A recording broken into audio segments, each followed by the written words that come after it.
കഴിഞ്ഞ രാത്രിയിൽ നമ്മൾ ചിന്തിച്ചു കൊണ്ടിരുന്നത്, കഴിഞ്ഞ രാത്രി വരെ നമ്മൾ ചിന്തിച്ചത്, നമ്മൾ തുടക്കത്തിൽ ചിന്തിച്ച് തുടങ്ങിയ വിഷയമെന്ന് പറയുന്നത് മൂന്നാം ലോക മഹായുദ്ധത്തിൻ്റെ രണ്ടാം പകുതിക്ക് ശേഷം നടക്കാനിരിക്കുന്ന ഹർമഗദോൻ യുദ്ധത്തിലേക്ക് നേരിട്ട് യുദ്ധം ചെയ്യാൻ ഇറങ്ങി വരുന്ന യേശു ക്രിസ്തു എന്ന ലോക ചരിത്രം കണ്ടതിൽ ഏറ്റവും വലിയ ആക്ഷൻ ഹീറോയെക്കുറിച്ചാണ് നമ്മൾ ചിന്തിച്ചു കൊണ്ടിരുന്നത്. യേശു ആരാണെന്ന് ലോകം അറിയാൻ പോകുന്നത് അതിലാണ്. എന്നാൽ അതിനു മുമ്പ് ചില ക്രമീകരണങ്ങൾ നടക്കപ്പെടേണ്ടതായിട്ടുണ്ട്. അതിലൊന്ന്, പ്രൈസ് ദി ലോർഡ്, സ്തോത്രം, ദൈവസഭയ്ക്ക് വിരോധമായി നിൽക്കുന്ന വ്യാജ മത സംവിധാനവും അതുമായി ബന്ധപ്പെട്ട അതിന് ഇരിപ്പിടം കൊടുത്ത നഗരങ്ങളും തകർക്കപ്പെടേണ്ടതായിട്ടുണ്ട്. സ്തോത്രം.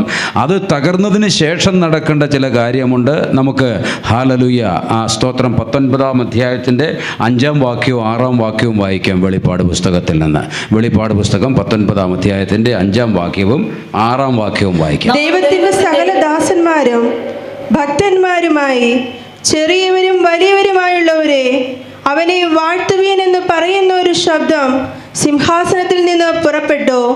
അപ്പോൾ വലിയ പുരുഷാരത്തിന്റെ ഘോഷം പോലെയും പെരുവെള്ളത്തിന്റെ ഇരച്ചിൽ പോലെയും തകർത്ത ഇടിമുഴക്കം പോലെയും ഞാൻ കേട്ടത്, ഹല്ലേലൂയ, സർവശക്തിയുള്ള നമ്മുടെ ദൈവമായ കർത്താവ് രാജത്വം ഏറ്റിരിക്കുന്നു. സർവശക്തിയുള്ള നമ്മുടെ ദൈവമായ കർത്താവ് രാജത്വം ഏറ്റിരിക്കുന്നു. സ്തോത്രം. മൂന്നാം ലോക മഹായുദ്ധത്തിൻ്റെ ആദ്യ പകുതിയിൽ അവൻ രാജത്വം ഏൽക്കുന്നതായി കാണുന്നില്ല.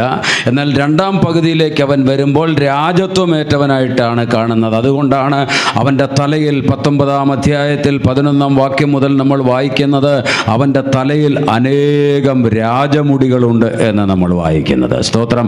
അവൻ രാജത്വമേറ്റു. ഏറെ താമസിയാതെ അവൻ രാജത്വമേൽക്കാൻ വേണ്ടി പോവുകയാണ്. കർത്താവ് രാജത്വം ഏറ്റെടുത്ത് കഴിയുമ്പോഴാണ് ലോകം അറിയുന്നത് ഇവനെത്ര മഹാനായിരുന്നു, ഇവനെത്ര ഉന്നതനായിരുന്നു, ഇവനെത്ര ശ്രേഷ്ഠമായിരുന്നു, ഇവനെ സേവിക്കുന്ന ജനം എത്ര ഭാഗ്യമുള്ളതായിരുന്നു എന്ന് ലോകം അറിയാൻ പോകുന്നത് കർത്താവ് രാജത്വം ഏറ്റെടുത്തതിന് ശേഷമാണ്. ഒരുപക്ഷെ ആ സമയത്ത് അവൻ്റെ കൂടെ കൂടാൻ കുറേ പേര് കാണുമായിരിക്കും. അവനോടൊപ്പം ചേർന്ന് നീ ഞങ്ങളുടെ രാജാവ് എന്നൊക്കെ പറയാൻ കുറച്ച് പേര് കാണുമായിരിക്കും. പക്ഷെ സമയം കഴിഞ്ഞു പോയി, കൃപായുഗം അവസാനിച്ചു പോയി. യേശുക്രിസ്തുവിൻ്റെ രക്തത്താൽ വീണ്ടെടുക്കപ്പെടുവാനുള്ള അവസാനത്തെ നിമിഷമെന്ന് പറയുന്നത് കർത്താവ് താൻ ഗംഭീരനാദത്തോടും പ്രധാനദൂതൻ്റെ ശബ്ദത്തോടും ദൈവത്തിൻ്റെ കാഹളത്തോടും കൂടെ സ്വർഗത്തിൽ നിന്ന് ഇറങ്ങി മധ്യാകാശത്തിൽ വന്ന് സഭയെ ചേർക്കുന്ന ആ ഓർക്കാപ്പുറത്തെ നിമിഷത്തിൽ സംഭവിക്കാൻ പോകുന്ന ആ നിമിഷം വരെ മാത്രമേ യേശുക്രിസ്തുവിനെ രക്ഷിതാവായി സ്വീകരിക്കാൻ ലോക ജനതയ്ക്ക് സ്വാതന്ത്ര്യമുള്ളൂ. ആ നിമിഷം വരെ മാത്രമേ രക്ഷയുടെ പെട്ടകത്തിനകത്തുകൂടെ അകത്തു കയറാനുള്ള സ്തോത്രം സാവകാശം ലോകത്തിനുള്ളൂ.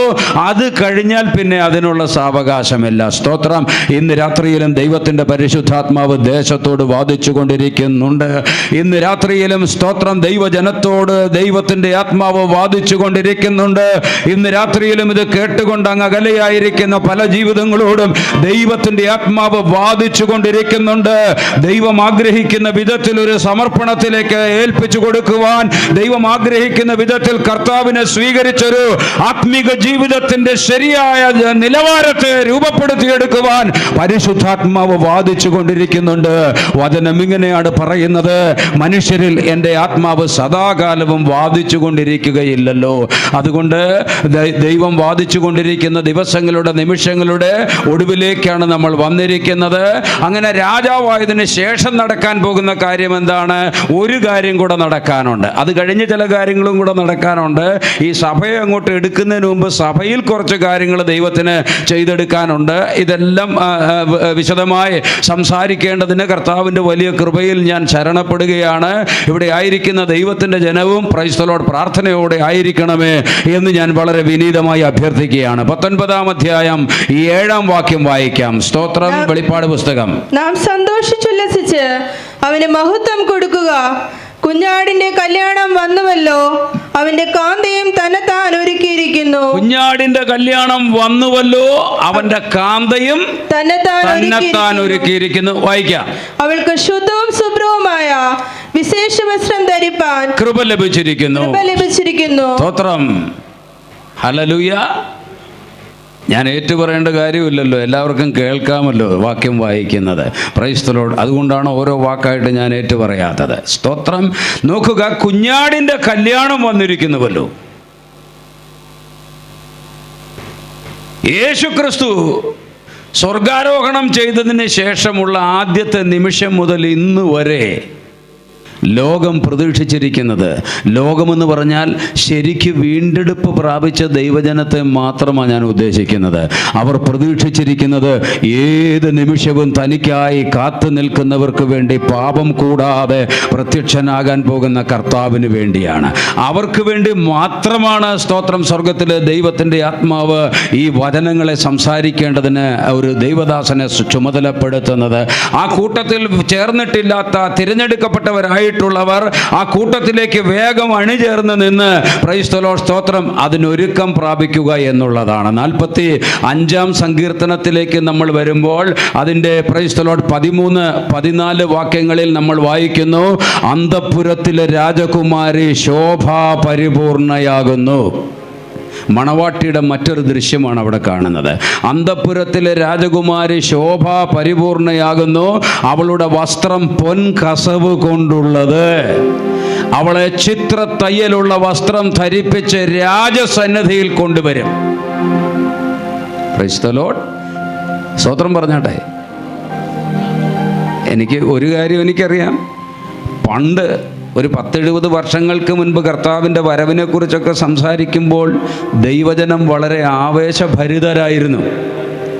എന്നാൽ ആവേശം ചുരുങ്ങി ഇപ്പം കർത്താവേ നീ വരണോ എന്ന് ചിന്തിക്കുന്ന ലെവലിലേക്കായിട്ടുണ്ടോ എന്ന് എനിക്ക് സംശയമുണ്ട്. ഒരു കുറേ കൂടെയൊക്കെ കഴിഞ്ഞിട്ട് വന്നാൽ പോരെ. ഞാനങ്ങോട്ട് സന്തോഷിക്കാൻ തുടങ്ങിയതേ ഉള്ളൂ. മക്കളൊക്കെ ഒന്ന് പച്ച പിടിച്ച് അമേരിക്കയിലും UK-യിലും ഓസ്ട്രേലിയയിലും അവിടെ ഇവിടെയൊക്കെ പോയി ഇപ്പോഴാണ് ഒന്ന് ചൊവ്വയിരുന്ന് വല്ലതും കഴിക്കാൻ തുടങ്ങിയത്. ഇഷ്ടമുള്ള മീനും ഇഷ്ടമുള്ള ഇറച്ചിയും ഇഷ്ടമുള്ള ചോറും കറിയും ഫ്രൈഡ് റൈസും അതും ഇതും എല്ലാം കൂടെ കഴിച്ച് TV ഒക്കെ ഒന്ന് കണ്ട് വിശാലമായിട്ടൊന്ന് റെസ്റ്റ് എടുക്കാൻ തുടങ്ങിയതേ ഉള്ളൂ. നീ ഇപ്പം തന്നെ ഇങ്ങ് വരുവാണെങ്കിൽ കഷ്ടമാ കർത്താവേ അതുകൊണ്ട് ശകലം കൂടെ കഴിഞ്ഞു മതി എന്ന മനോഭാവം പലരുടെയും അകത്ത് കിടക്കുന്നത് കൊണ്ട് കർത്താവിൻ്റെ വരവിനെക്കുറിച്ച് സംസാരിക്കുന്നതിൽ പലർക്കും താല്പര്യമില്ല. എന്നെ കൺവെൻഷന് വിളിക്കുന്ന സ്ഥലങ്ങളിൽ ഞാൻ ചോദിക്കാറുണ്ട് എന്ത് സബ്ജക്റ്റാണ് പ്രസംഗിക്കേണ്ടത്. സ്തോത്രം. ഒരു ഉത്തരവാദിത്തപ്പെട്ട കൺവെൻഷൻ സ്റ്റേജിൽ നിന്ന് നമുക്ക് ഈ കുളിച്ച് തലതോർത്തുമ്പം കിട്ടിയ വാക്യം കൊണ്ട് കയറാൻ പറ്റത്തില്ല. സ്തോത്രം. ഹല്ലേലൂയ. അതിനിച്ചിരി ഉത്തരവാദിത്വമുണ്ട്. അപ്പോൾ എന്താണ് നിങ്ങൾ ആ ദേശത്ത് പ്രതീക്ഷിക്കുന്നത്? ആ ദേശത്തിൻ്റെ പ്രകൃതിക്കനുസരിച്ച് എന്താണ് ഇടപെടാൻ നിങ്ങൾ താല്പര്യപ്പെടുന്നത്? അപ്പോൾ അവർ പക്ഷേ ദൈവം നടത്തുന്ന പോലെ അങ്ങ് പ്രസംഗിച്ചാട്ടെ എന്ന് പറഞ്ഞു. അതെ, അങ്ങനെ നടക്കത്തുള്ളൂ. നമ്മൾ സബ്ജക്റ്റ് ഉണ്ടാക്കിയാലും ദൈവം നടത്തുന്നത് പോലെ കാര്യങ്ങൾ നടക്കത്തുള്ളൂ. എന്നാലും നിങ്ങൾ എന്താ പ്രതീക്ഷിക്കുന്നത്? ആൾക്കാർക്ക് സന്തോഷം വരണം, ജനമെല്ലാം സന്തോഷിച്ച് വീട്ടിൽ പോകണം.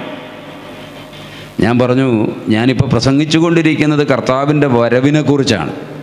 അന്നേരം ഫോണിൻ്റെ അങ്ങേ തലയ്ക്കൽ സംഘാടകൻ ഇങ്ങനെ ഒന്ന് ആലോചിക്കുന്നത് ഞാൻ അറിഞ്ഞു. കർത്താവിൻ്റെ വരവ് എന്ന് പറയുമ്പം എന്നാൽ പിന്നെ ആയിക്കോട്ടെ, ഇവർക്ക് താല്പര്യമില്ലാത്ത വിഷയമാണ് കർത്താവിൻ്റെ വരവ്. സ്തോത്രം. അനവധി ആളുകളുടെ മുക്കിയും മൂളിയും ഞരങ്ങിയും ഉള്ള വർത്തമാനത്തിൽ നിന്ന് എനിക്ക് മനസ്സിലായിട്ടുണ്ട് കർത്താവ്. അതുകൊണ്ട് ചിലർ ഒരു ഉപദേശം വരെ ഇപ്പോൾ ഉണ്ടാക്കി കഴിഞ്ഞു. അങ്ങനെ കർത്താവ് വരാനായിട്ടൊന്നും പോകുന്നില്ല. യഹോവ സാക്ഷികൾ പറയുന്ന പോലെ ഭൂമിയെ അങ്ങ് ഉദ്ധരിച്ച് ഭൂമിയെ ഫലപൂർണ്ണമാക്കി സമ്പൽ സമൃദ്ധമാക്കി എല്ലാം തികഞ്ഞ ഭൂമിയാക്കി മാറ്റാൻ വേണ്ടിയാണ് ദൈവം പോകുന്നത് എന്നൊക്കെ ചിലർ കരുതാൻ തുടങ്ങിയിട്ടുണ്ട്. കാരണം നല്ല ഒന്നാന്തരം ബംഗ്ലാവ് വെച്ച് കോടികളുടെ ആസ്തികളൊക്കെ ബാങ്കിലിട്ട് ഇത്രയും വലിയൊരു ഭൗതിക ജീവിതം കെട്ടിപ്പടുത്തിരിക്കുന്നതിനിടയ്ക്ക് പ്രൈസ് ദി ലോർഡ് സ്തോത്രം കർത്താവ് വന്ന് പറിച്ചോണ്ട് പോകുക എന്ന് പറഞ്ഞാൽ ഇത് അനുഭവിക്കുന്നത് ആരാ? പിന്നെ എൻ്റെ സഹോദര, എങ്ങനെയും നിനക്ക് അക്കരെ എത്താൻ പറ്റുമോയെന്ന് എനിക്കറിയത്തില്ല. കാരണം ഞാൻ ശ്രമിച്ചുകൊണ്ടിരിക്കുന്നേ ഉള്ളൂ. Price the Lord. ഒന്ന് പോകാൻ വേണ്ടി ഞാൻ ശ്രമിച്ചുകൊണ്ടിരിക്കുന്നേ ഉള്ളൂ. എന്തൊക്കെ ചെയ്യണം, എങ്ങനെ ആകണം എന്നതിൽ ഞാൻ കഴിഞ്ഞ കുറച്ച് വർഷങ്ങളായിട്ടാണ് ഈ യഥാർത്ഥ മർമ്മങ്ങളൊക്കെ മനസ്സിലായത്. ഈ ദൈവപൈതൽ ആരാന്നും, ദൈവപൈതലിൻ്റെ പദവി എന്താണെന്നും, ദൈവപൈതലിൻ്റെ ആറ്റിറ്റ്യൂഡ് എന്തായിരിക്കണമെന്നൊക്കെ ദൈവസഭയ്ക്കകത്ത് അംഗമായി, കർത്താവിൻ്റെ മണവാട്ടി സഭയ്ക്കകത്ത് അംഗമായിരിക്കുന്ന ഒരു ദൈവപൈതലിൻ്റെ ആറ്റിറ്റ്യൂഡ് എന്തായിരിക്കണം എന്നതൊക്കെ എനിക്ക് മനസ്സിലാവാൻ തുടങ്ങിയിട്ട് ചുരുങ്ങിയ ചില വർഷങ്ങളെ ആയിട്ടുള്ളൂ. Price the Lord. അപ്പോൾ സ്തോത്രം. ഇവിടുന്ന് അങ്ങോട്ട് വിട്ടാലുണ്ടല്ലോ, ഇവിടുന്ന് അങ്ങോട്ട് വിട്ടാൽ നീ പോകുന്നത് നിത്യജീവനിലേക്കാണ്. സ്തോത്രം. സ്വർഗത്തിലേക്കാണ്. ഈ ഭൂമിയിൽ ഒരു മനുഷ്യനും ഉണ്ടാക്കാൻ കഴിയാത്ത വിധം അതിമനോഹരമായ ദൈവസൃഷ്ടിയുടെ സമ്പൂർണത വെളിപ്പെട്ട് നിൽക്കുന്ന ഇടങ്ങളിലേക്കാണ് നീ പോകുന്നത്. ഈ ഭൂമിയിൽ ഒരു മനുഷ്യനും ഒരു ചക്രവർത്തിക്കും നട്ടുപിടിപ്പിക്കാൻ കഴിയാത്തത്ര അതിശ്രേഷ്ഠമായ ഫലങ്ങൾ മാസം തോറും കായ്ക്കുന്ന ഒരു കൊട്ടാര നഗരത്തിനകത്തേക്കാണ് നീ ചെന്ന് നിന്റെ ആധിപത്യം ഉറപ്പിക്കാൻ വേണ്ടി പോകുന്നത്. Price the lord. സ്തോത്രം. ഈ ഭൂമിയിലെ രത്നങ്ങളും മുത്തുകളും എല്ലാം ഒരുമിച്ചൊരു സ്ഥലത്ത് വാരിക്കൂട്ടിയാലും അതുകൊണ്ട് ആർക്കും ഉണ്ടാക്കിയെടുക്കാൻ കഴിയാത്ത വിധത്തിൽ അത്രമാത്രം ശ്രേഷ്ഠമായി മുത്തുകൾ കൊണ്ടും രത്നങ്ങൾ കൊണ്ടും, ഹല്ലേലൂയ, വജ്രം കൊണ്ടും സ്വച്ഛ സ്ഫടികത്തിന് തങ്കം കൊണ്ടുമൊക്കെ രൂപപ്പെടുത്തിയെടുത്ത അതിബൃഹത്തായ ഒരു നഗരത്തിന്റെ മനോഹാരിതയിലേക്കാണ് നീ കടക്കാൻ പോകുന്നത്. ഈ ഭൂമി അങ്ങ് വിട്ടാൽ, ഈ ഭൂമി അങ്ങ് വിട്ടാൽ സ്തോത്രം, പിന്നീട് സന്തോഷം മാത്രമാണ്. അതല്ലേ പണ്ടത്തെ പാട്ടുകാരൻ പാടിയത്?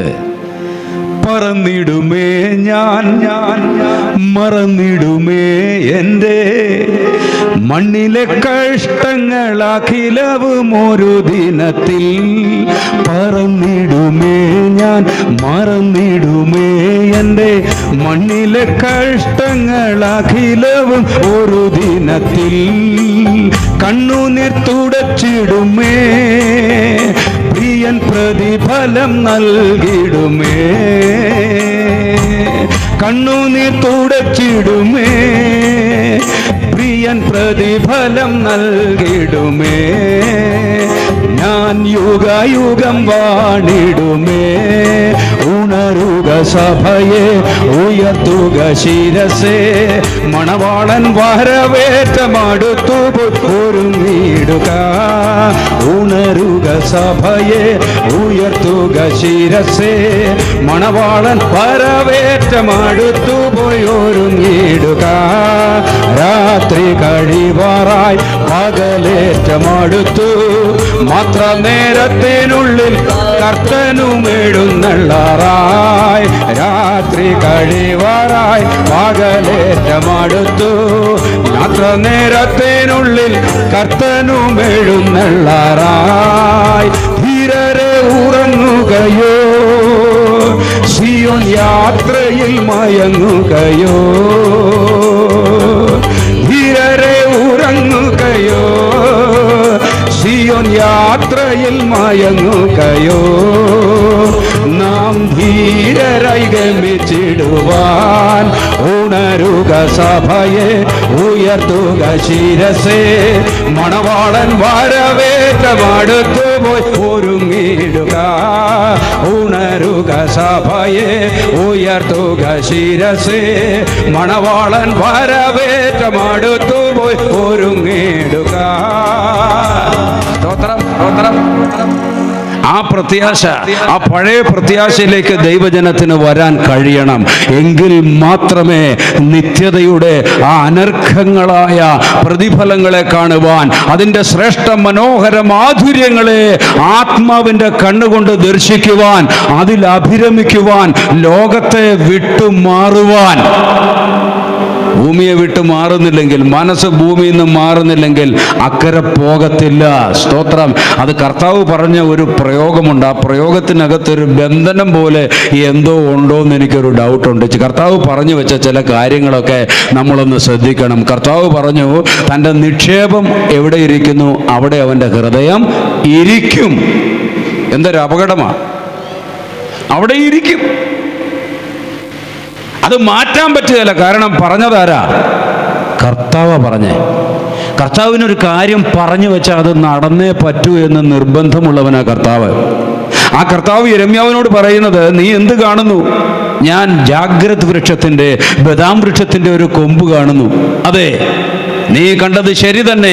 ഞാൻ അറിയിച്ച ആലോചന നടത്തിയെടുക്കാൻ എൻ്റെ ആത്മാവ് പ്രവർത്തിച്ചു കൊണ്ടിരിക്കും. ദൈവം ചില സ്റ്റേറ്റ്മെന്റുകൾ നടത്തിയിട്ടുണ്ട്, അത് ദൈവം നടത്തിയെടുക്കും. അപ്പൊ നോക്കണം, നിക്ഷേപം ഭൂമിയിൽ മാത്രം സ്വരൂപിച്ചു വെച്ചിരിക്കുന്ന വ്യക്തികളെ സംബന്ധിച്ചിടത്തോളം അവരുടെ മനസ്സ് ആ ഭൂമിയിലേക്ക് മാത്രം വേരിറങ്ങി നിൽക്കത്തക്ക വിധത്തിലാണ് കർത്താവ് പറഞ്ഞു വെച്ചിരിക്കുന്നത്. പിന്നെ രക്ഷപ്പെടാൻ പറ്റൂ? കർത്താവ് അങ്ങനെ പറഞ്ഞു വെച്ചിരിക്കുന്നെങ്കിൽ പിന്നെ അതിന് വ്യത്യാസം വരുത്താൻ പറ്റൂല. വ്യത്യാസം വരണമെങ്കിൽ നിക്ഷേപം സ്വർഗത്തിൽ സ്വരൂപിക്കാൻ തുടങ്ങണം.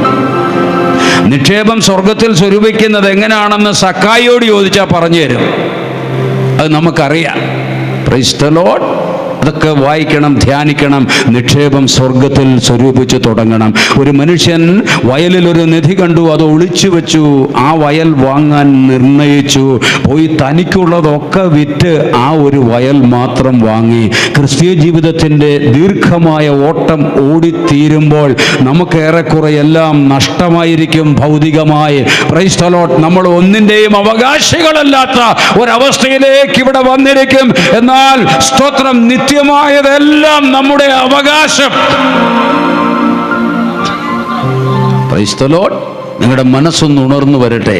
പണ്ടത്തെ പാട്ടുകാർ പാടിയ പാട്ടുകൾ കേട്ടിട്ടുണ്ടോ? ഒത്തിരി പാട്ട് നമ്മൾ കേട്ടിട്ടുണ്ട്, പാടാറുണ്ട്.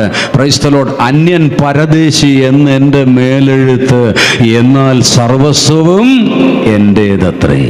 Praise the lord. സ്തോത്രം. അന്യൻ പരദേശി എന്നാണ് എൻ്റെ മേലെടുത്ത്. ഇവിടെ ഒന്നുമില്ലാതെ നടക്കുക, ഞാൻ ഒന്നിൻ്റെയും ഉടമസ്ഥനല്ലാതെ ഞാൻ നടക്കുകയാണ്. പക്ഷേ എന്നാൽ സർവസ്വവും എൻ്റേതത്രേ. എപ്പോഴാണ് എൻ്റേതാകുന്നത്? എൻ്റെ രാജാവ് എഴുന്നള്ളുമ്പോൾ, തൻ്റെ മുൻപാകെ ശോഭയേറും രാജ്ഞിയായിട്ട് ഞാൻ നിൽക്കുന്ന ആ നാളുകളിൽ പ്രപഞ്ചം മുഴുവൻ എൻ്റെ അവകാശമാണ്. സ്തോത്രം. അന്യൻ പരദേശി എന്നെൻ്റെ മേലെഴുത്തെന്നാൽ സർവസ്വവും എൻ്റേതത്രേ. എൻ്റെ ദൈവം സ്വർഗസിംഹാസനം തന്നിലെന്നിൽ കനിഞ്ഞെന്നെ ഓർത്തിടുന്നു. എൻ്റെ ദൈവം സ്വർഗസിംഹാസനം തന്നിലെന്നിൽ കനിഞ്ഞെന്നെ ഓർത്തിടുന്നു. അപ്പനും അമ്മയും വീടും ധനങ്ങളും വസ്തുസുഖങ്ങളും കർത്താവത്രേ. അപ്പനും അമ്മയും വീടും ധനങ്ങളും വസ്തുസുഖങ്ങളും കർത്താവത്രേ. പൈതൽ പ്രായം മുതലിന്നേ വരെ എന്നെ പോറ്റി പുലർത്തിയ ദൈവം മതി. പൈതൽ പ്രായം മുതലിന്നേ വരെ എന്നെ പോറ്റി പുലർത്തിയ ദൈവം മതി. നിങ്ങളുടെ മനസ്സിനകത്ത് ഈ നിത്യതയെക്കുറിച്ചുള്ള സന്തോഷം പൊങ്ങി വരണം. ഈ വിഷയങ്ങൾക്കകത്തു നിന്നൊക്കെ ഒന്ന് മനസ്സ് പറിക്കണം. ഈ ദിവസങ്ങളിൽ നമ്മുടെ മനസ്സിനെ വേട്ടയാടുന്ന എല്ലാവിധ പ്രശ്നങ്ങൾക്കകത്തുനിന്നും നമ്മൾ മനസ്സിനെ ഒന്ന് പറിച്ചിങ്ങോട്ട് എടുക്കണം.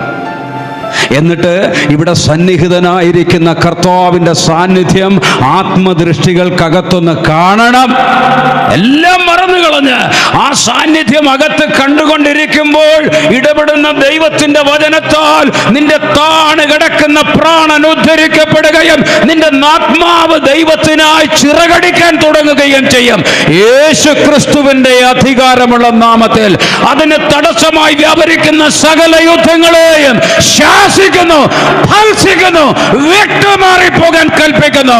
ദൈവജനത്തിന്റെ ഹൃദയം സ്വതന്ത്രമാകട്ടെ, അവരുടെ ആത്മാക്കൾ സ്വതന്ത്രമാകട്ടെ, അവരുടെ ശരീരങ്ങൾ സ്വതന്ത്രമാകട്ടെ, അവരുടെ പ്രാണൻ സ്വതന്ത്രമാകട്ടെ. കരങ്ങളടിച്ച് ദൈവത്തെ ഒന്ന് മഹത്വപ്പെടുത്തിയാട്ടെ, കരങ്ങളടിച്ച് ദൈവത്തെ ഒന്ന് മഹത്വപ്പെടുത്തിയാട്ടെ.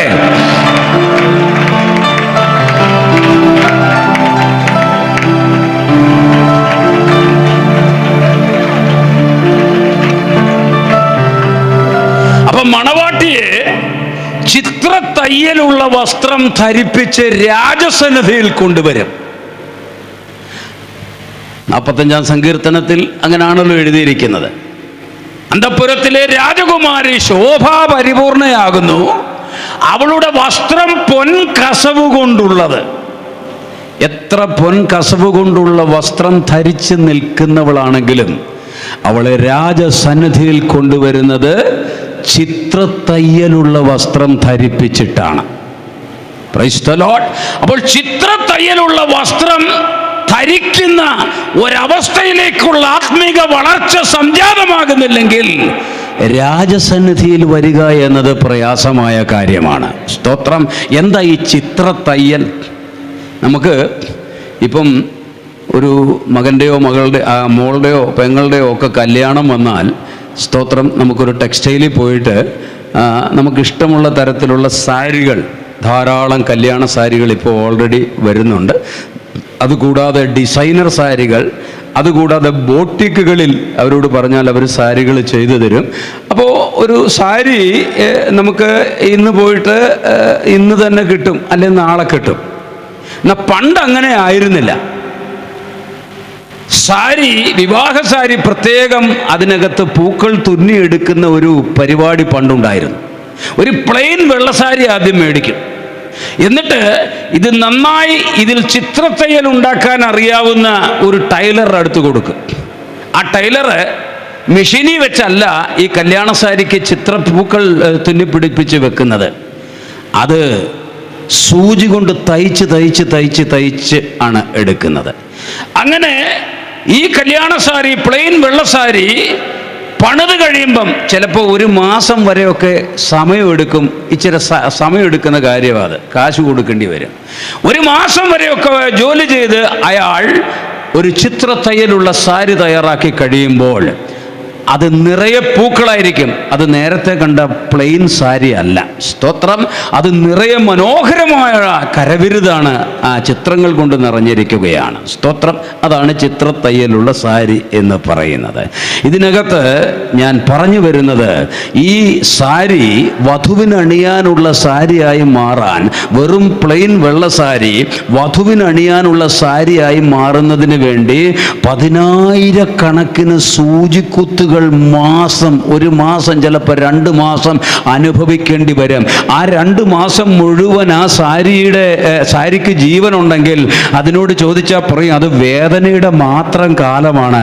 ഒരു പൂ തുന്നിക്കഴിഞ്ഞ് അല്പം റെസ്റ്റ് എടുത്തിട്ട് അടുത്ത പൂ തുന്നാൻ തുടങ്ങുകയാണ്.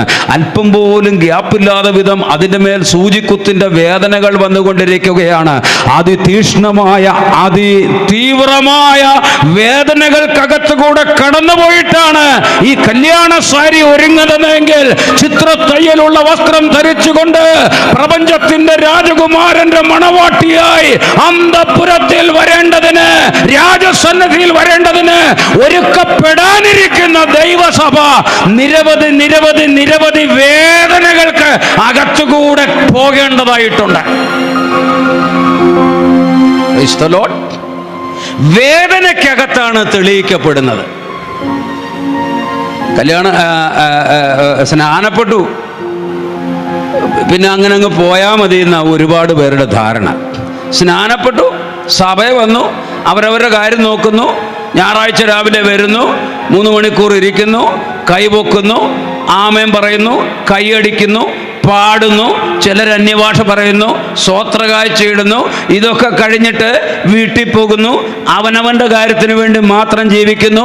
പിന്നെ ഞായറാഴ്ച വരുന്നു, പരിപാടിയൊക്കെ കഴിഞ്ഞ് വീട്ടിൽ പോകുന്നു, അവനവൻ്റെ കാര്യത്തിന് വേണ്ടി മാത്രം ജീവിക്കുന്ന ഒരു സാധാരണ ഈസിയായ ജീവിതത്തിനകത്തുകൂടെ കടന്നുപോയി നേടിയെടുക്കാവുന്നതല്ല യേശു ക്രിസ്തുവിൻ്റെ മണവാട്ടി പദവിയിലെ അംഗത്വത്തിൻ്റെ ഓഹരി എന്ന് പറയുന്നത്.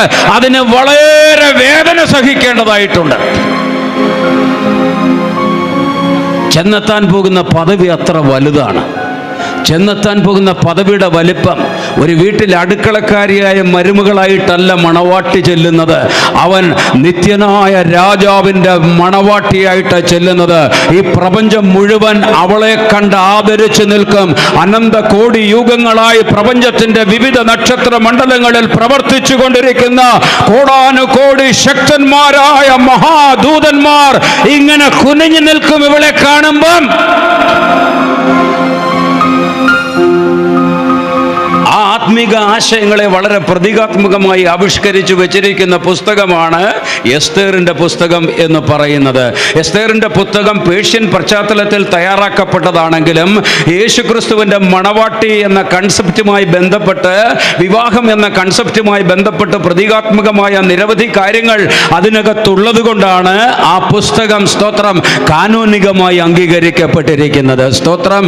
എസ്തേർ ആരാണ്? ഹദസ എന്നുള്ള പേരുള്ള എസ്തേർ മൊർദെഖായി എടുത്തു വളർത്തിയ തൻ്റെ ചിറ്റപ്പൻ്റെ മകളാണ്.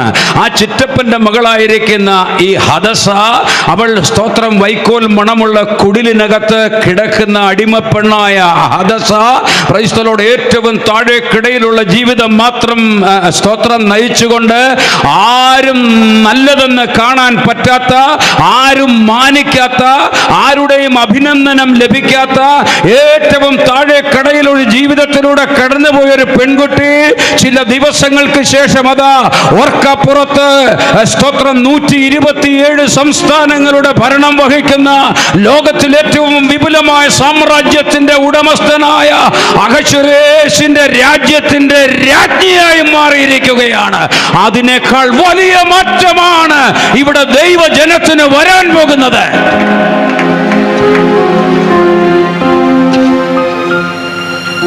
മിഡിൽ ഈസ്റ്റിലും ആഫ്രിക്കയിലും സ്തോത്രം കിഴക്കൻ ഏഷ്യയിലുമൊക്കെയായി ചിതറിക്കിടക്കുന്ന 127 സംസ്ഥാനങ്ങളുടെ എന്ന് പറഞ്ഞാൽ നമ്മുടെ ഇന്നത്തെ കണക്കിന് നോക്കിയാൽ 127 രാജ്യങ്ങളെ ഒരുമിച്ച് ഭരിക്കുന്ന ഒരാളാണ് ആര്? അഹശ്വേരോശ് എന്ന് പറയുന്ന വ്യക്തി. ആ വ്യക്തിയുടെ ഭാര്യയായി ആ കാലത്ത് എസ്തേർ മാറുമ്പോൾ നിങ്ങൾ അറിയണം, ഈ ഭൂമിയുടെ മുകളിലെ ഏറ്റവും പ്രധാനപ്പെട്ട ഒരു ചക്രവർത്തിയാണ് അദ്ദേഹം എന്ന് നമ്മൾ അറിയണം. ഹല്ലേലൂയ. സകല മഹത്തുക്കളും ഇവൾക്ക് മുൻപിൽ കുനിഞ്ഞു നിൽക്കുന്നൊരു നാളാണത്. സകല മഹത്തുക്കളും സകല ശ്രേഷ്ഠന്മാരും സകല ഉന്നതന്മാരും മന്ത്രിമാരും രാജാക്കന്മാരും അവളുടെ മുൻപിൽ ഓച്ചാനിച്ച് നിൽക്കുന്നൊരവസ്ഥയിലേക്ക് ഈ അടിമപ്പെണ്ണിനെ മാറ്റിയെടുത്ത ചരിത്ര വൃത്താന്തങ്ങളുടെ രേഖയാണ് എസ്തേറിന്റെ പുസ്തകമെങ്കിൽ അതിനേക്കാൾ എത്രയോ അതിശ്രേഷ്ഠമായ ചരിത്ര വൃത്താന്തങ്ങളുടെ രേഖയാണ് യേശുക്രിസ്തുവിന്റെ മണവാട്ടിക്ക് ലഭിക്കാൻ പോകുന്ന ഭാഗ്യപദവി.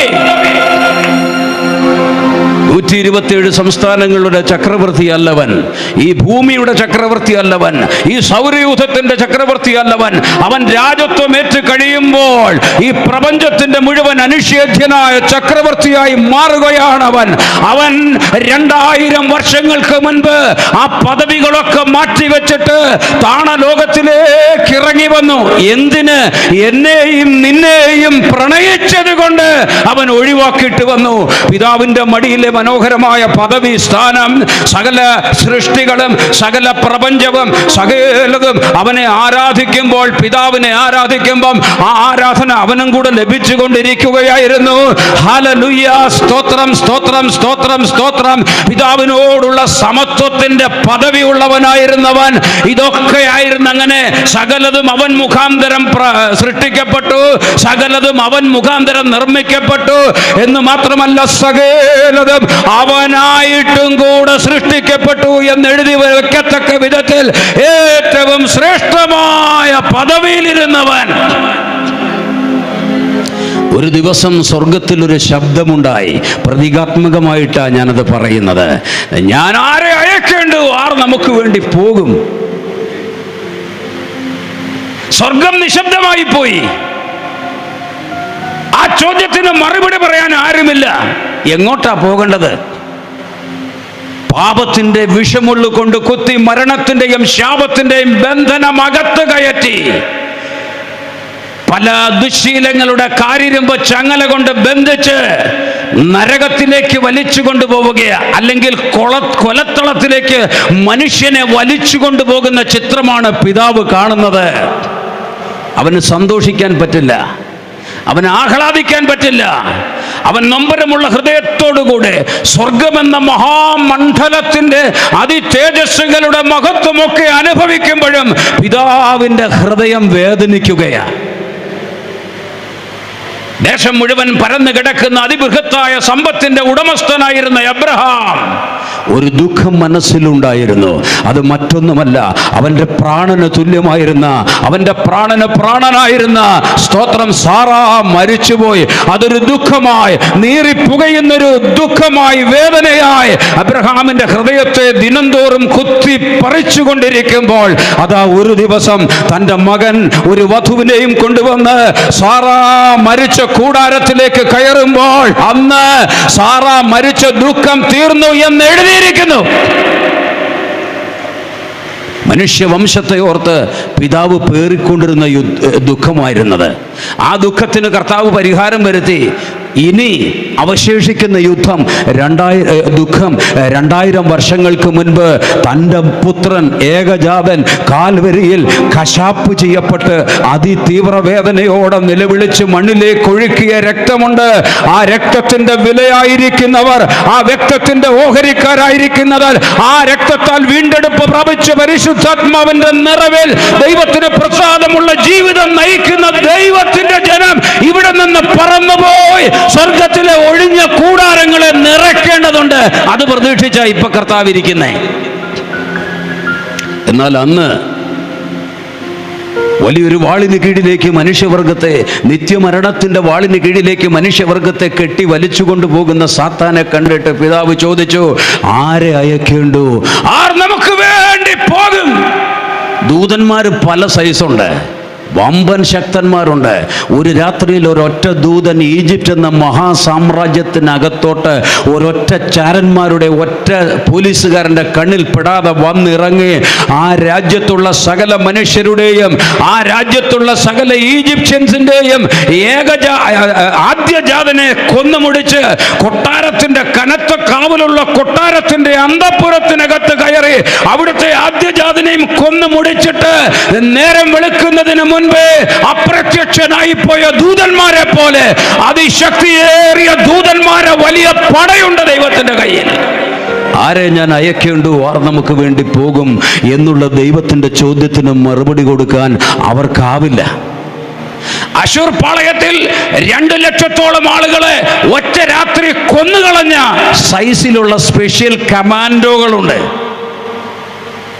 എത്ര എണ്ണം! ഹല്ലേലൂയ! അവരാരും ഞങ്ങൾ പോകാം എന്ന് പറഞ്ഞു വന്നില്ല. കാരണം നേരിടേണ്ടത് അതുപോലൊരു വിഷയമാണ്.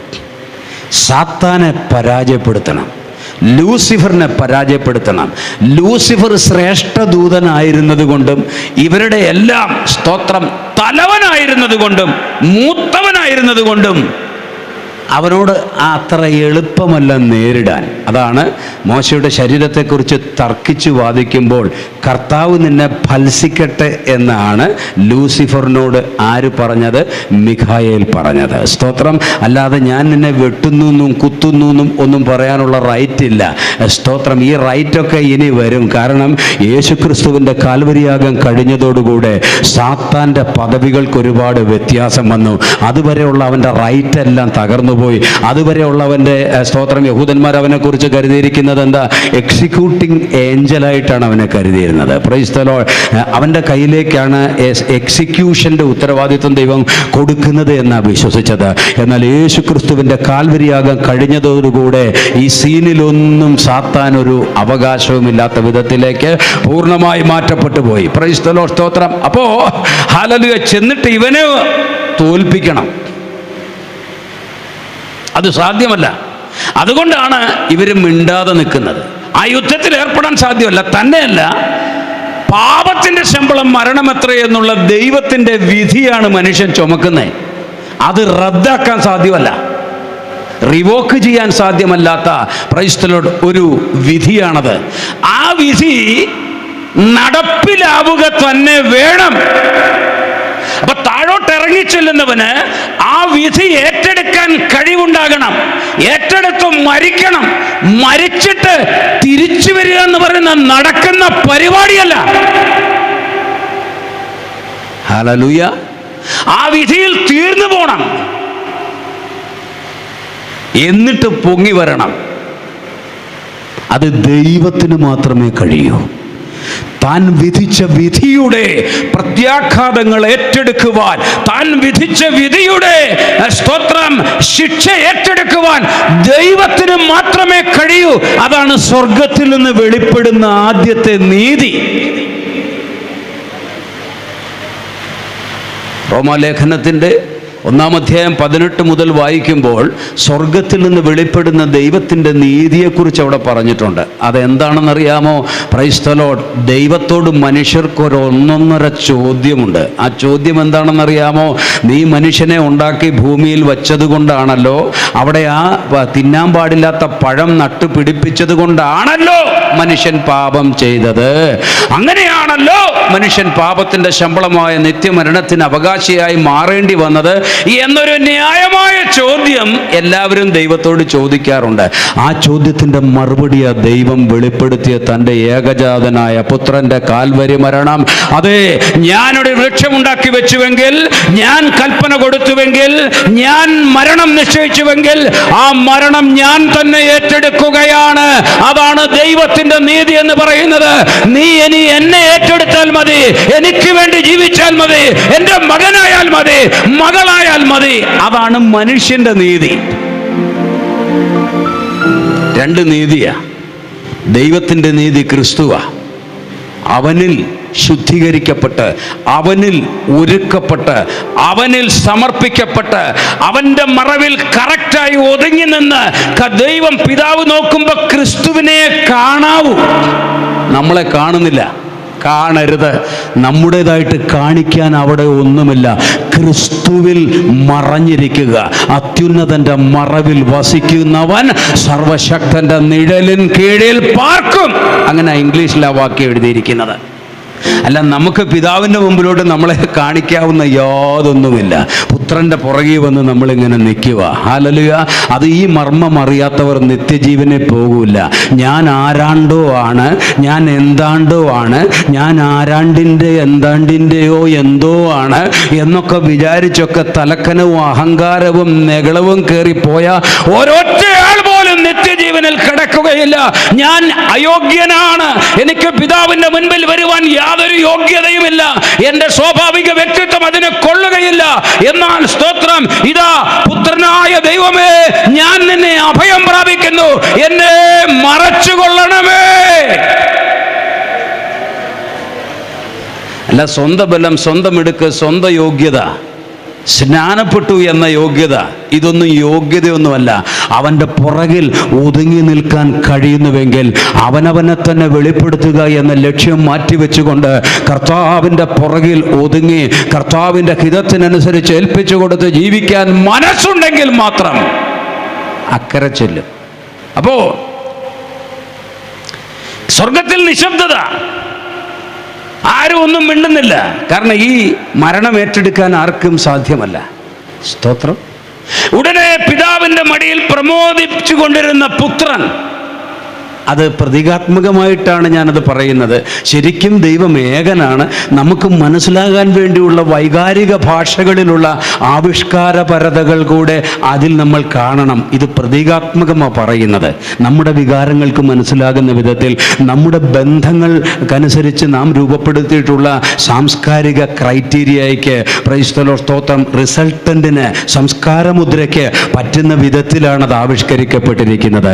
അതുകൊണ്ടാണ് ദൈവത്തിൻ്റെ പുത്രനെ കൊടുത്തു എന്നൊക്കെ പറയുന്ന വിധത്തിൽ ഇത് വ്യാപരിച്ച് എഴുതിയൊക്കെ നമ്മളെ മനസ്സിലാക്കാൻ വേണ്ടി ശ്രമിക്കുന്നത്. നമ്മളെ വികാരപരമായിട്ടൊന്ന് മനസ്സിലാക്കിക്കുക എന്നതാണ് ഇതിൻ്റെ മുഴുവൻ ഉദ്ദേശം. നമ്മളെ ഒന്ന് ഗ്രഹിപ്പിക്കുക.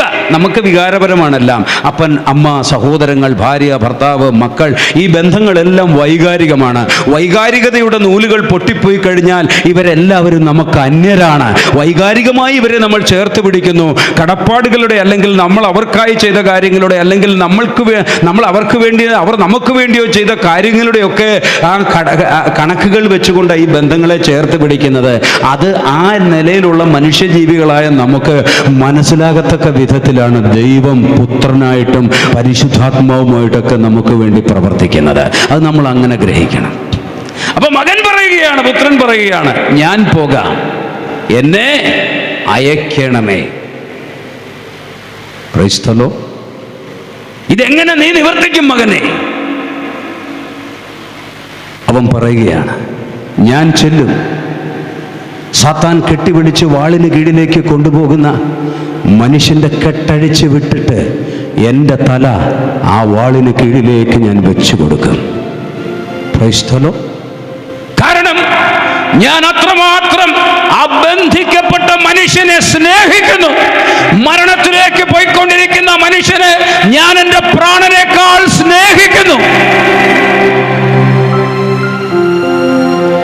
ഈ സ്നേഹം, അതിന് കൊടുക്കേണ്ട മറുപടി കൊടുക്കാതെ നമ്മൾ ജീവിച്ചാൽ, കൊരിന്ത്യർക്കെഴുതിയ 1-ാം ലേഖനത്തിൻ്റെ ഒടുവിലത്തെ അധ്യായത്തിൻ്റെ ഒടുവിലത്തെ ഭാഗത്ത് ഒരു വാക്യമുണ്ട്, കർത്താവിനെ സ്നേഹിക്കാത്തവൻ ശപിക്കപ്പെട്ടവൻ. അതിൻ്റെ കാരണമിതാ, നമ്മൾ എത്രത്തോളം കർത്താവിനെ സ്നേഹിക്കുന്നുണ്ട്.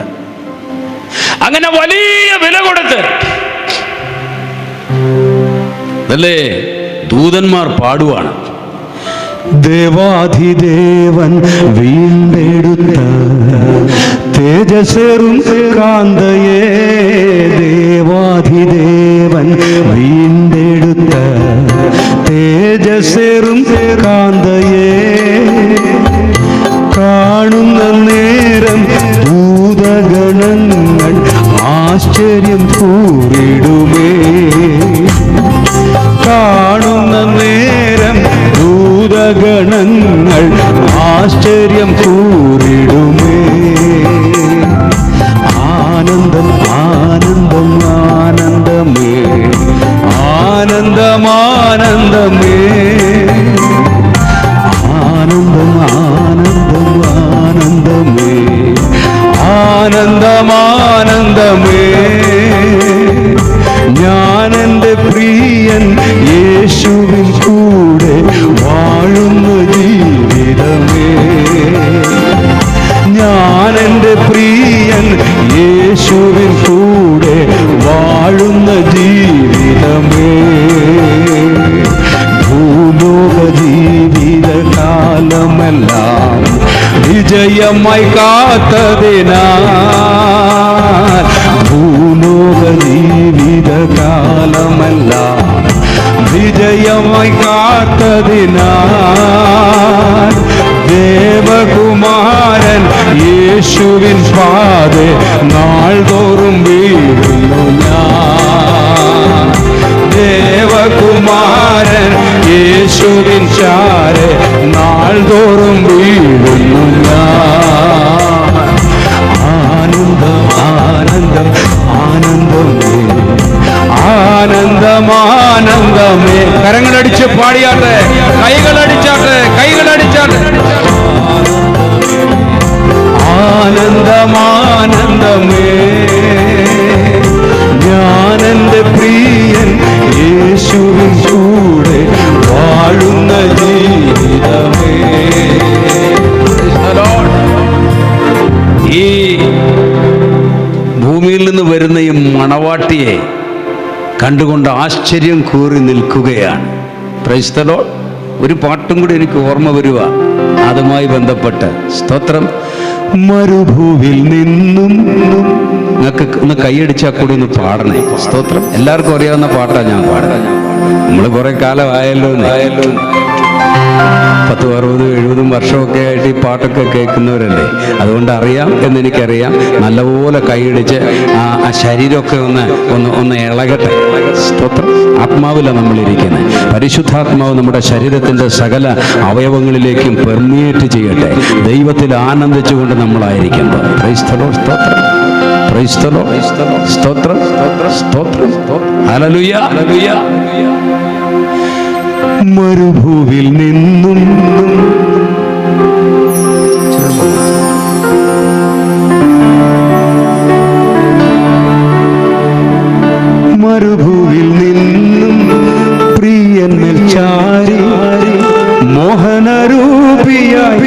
വരുന്നതമിവളാരോ മരുഭൂവിൽ നിന്നും പ്രിയന്മൽ ചാരി മോഹനരൂപിയായി വരുന്നതമിവളാരോ വാർത്തയിലെ കഷ്ടം സഹിച്ച തന്റെ പരിശുദ്ധ മണവാട്ടിയ വാർത്തയിലെ കഷ്ടം സഹിച്ച തന്റെ പരിശുദ്ധ മണവാട്ടിയ സത്യസഭയിതെന്നറിഞ്ഞിടുക ഉണരുക സഭയെ ഉയർത്തുക ശിരസേ മണവാളൻ വരവേറ്റമടുത്തു പോയൊരുങ്ങിടുക ഉണരുക സഭയെ ഉയർത്തുക ശിരസേ മണവാളൻ വരവേറ്റമടുത്തു പോയൊരുങ്ങിടുക തളരാതെ വാനവിരവിൽ നാം ചിറകടിച്ചുയർന്നിടുവാൻ തളരാതെ വാനവിരവിൽ നാം ചിറകടിച്ചുയർന്നിടുവാൻ ആത്മപുതുബലം ധരിച്ചിടുവാൻ ഉണരുക സഭയെ ഉയർത്തുക ശിരസേ മണവാളൻ വരവേറ്റം ഹല്ലേലൂയ ഹല്ലേലൂയ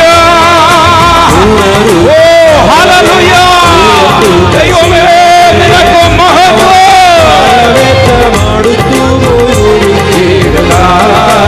ഉണരുക സഭയെ ഉയർത്തുക ശിരസേ മണവാളൻ വരവേറ്റമടുത്തു പോയൊരുങ്ങി രാത്രി കഴിവാറായി പകലേറ്റമടുത്തു മാത്ര നേരത്തിനുള്ളിൽ കർത്തനുമിഴുന്നള്ളാറായി രാത്രി കഴിവാറായി പകലേറ്റമടുത്തു മാത്ര കർത്തനുമിഴുന്നള്ളാറായി ധീരരെ ഉറങ്ങുകയോ സിയോൻ യാത്രയിൽ മയങ്ങുകയോ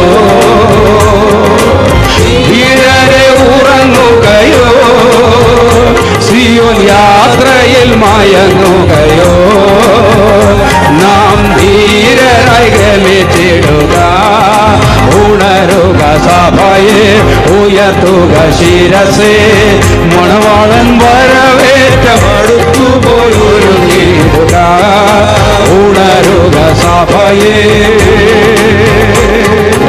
പ്രൈസ് ദി ലോർഡ്. സന്തോഷമുള്ളവർ കരങ്ങൾ ഉയർത്തി ദൈവത്തെ ഒന്ന് വാഴ്ത്തിയാൽ അങ്ങനെ അത്രയും വലിയ വില കൊടുത്ത് വീണ്ടെടുക്കപ്പെട്ട ജനമായതുകൊണ്ട് നല്ലതുപോലെ ചിത്രത്തയ്യലുള്ള വസ്ത്രം ധരിച്ചവിടെ ചെല്ലേണ്ടതിനു വേണ്ടി ഒരുപാട് കുത്തുകൊള്ളണം. കുത്തി കുത്തി കുത്തി കുത്തി പഞ്ചറാക്കി എടുക്കുന്നു. സ്തോത്രം. അതിന് കാരണമുണ്ട്. ദൈവത്തിന് ചില കാര്യങ്ങളിലൊരു ഉറപ്പ് വേണം. Price the Lord. ഒന്ന്, അവൻ നിന്നെ സ്നേഹിച്ചതുപോലെ നീ അവനെ സ്നേഹിക്കുന്നുണ്ട്. Price the Lord. രണ്ട്, നിത്യയുഗങ്ങളായി വരാനിരിക്കുന്ന നിത്യതയുടെ മഹാ തേജസ്സിൽ നീ ഒരിക്കലും അഹങ്കരിക്കരുത്. കാരണം അത് സാത്താനുള്ള ദൈവത്തിൻ്റെ വാദമാണ്. ഞാനും നീയും തുല്യമാണെന്നാ സാത്താന്റെ പറച്ചിൽ. അങ്ങനല്ല, നീ താഴെയാണ്. തന്നിൽ നിന്ന് തന്നെ ഒരംശം വേർതിരിച്ച് താൻ രൂപപ്പെടുത്തിയ മൺപിണ്ഡത്തിന്റെ മൂക്കിലൂടെ അകത്ത് പ്രവേശിപ്പിച്ച് ജീവനും ആത്മാവുമുള്ള വ്യക്തിയാക്കി ദൈവം മനുഷ്യ സൃഷ്ടി പൂർത്തിയാക്കി. Price the Lord. എന്ന് പറഞ്ഞാൽ ഈ പ്രപഞ്ചത്തിന്റെ ഏതൊരു സൃഷ്ടിയേക്കാളും വിലയേറിയ സൃഷ്ടിയാണ് മനുഷ്യൻ. ഹല്ലേലൂയ. സ്വർഗം, പ്രപഞ്ചഗോളങ്ങൾ, ഭൂമിയുടെ പകുതി വലിപ്പമുള്ള വജ്രം കൊണ്ട് മാത്രം നിർമ്മിച്ച ഗോളങ്ങൾ കണ്ടുപിടിക്കപ്പെട്ടിട്ടുണ്ട്. വജ്രം കൊണ്ട് മാത്രം നിർമ്മിക്കപ്പെട്ട ആസ്ട്രോയിഡുകൾ കണ്ടുപിടിക്കപ്പെട്ടിട്ടുണ്ട്. ഈ പ്രപഞ്ചത്തിൽ പുരാതന സമ്പത്തിന്റെ ഉടമയായ ദൈവം ഇത് ഇതിന്റെ മുഴുവൻ അവകാശിയായ ദൈവം ഇതിനേക്കാളൊക്കെ വലുതായിട്ട് നമ്മളെ സൃഷ്ടിച്ചത്. ലൂസിഫറിനെ അവൻ അടിപ്പുമണികളായി സൃഷ്ടിച്ചു, രത്നങ്ങൾ കൊണ്ട് സൃഷ്ടിച്ചു. നീ മാതൃകാ മുദ്രയാകുന്നു എന്ന് പറഞ്ഞാൽ, എന്തെങ്കിലും മനോഹരമായിട്ടൊന്ന് സൃഷ്ടിച്ചാൽ, അത് ഏറ്റവും മനോഹരമായി സൃഷ്ടിച്ചാൽ, അത് സൗന്ദര്യത്തിൻ്റെ പൂർണ്ണതയായിട്ട് സൃഷ്ടിച്ചാൽ, അത് നിന്നെപ്പോലായിരിക്കണം. അതാണ് മാതൃകാ മുദ്ര. Price the Lord. നീ ആയിരിക്കണം ഏറ്റവും സുന്ദരമായതിൻ്റെ മോഡല്, നീ ആയിരിക്കണം ഏറ്റവും കഴിവുള്ളതിൻ്റെ മോഡല്, നീ ആയിരിക്കണം ഏറ്റവും ബുദ്ധിയുള്ളതിൻ്റെ മോഡൽ, വ്യവഹാരങ്ങൾ നടത്താൻ കഴിയുന്നതിൻ്റെ ഏറ്റവും ഉന്നതമായ മോഡൽ നീ ആയിരിക്കണം. അങ്ങനെയാണ് ലൂസിഫറിനെ സൃഷ്ടിച്ചത്.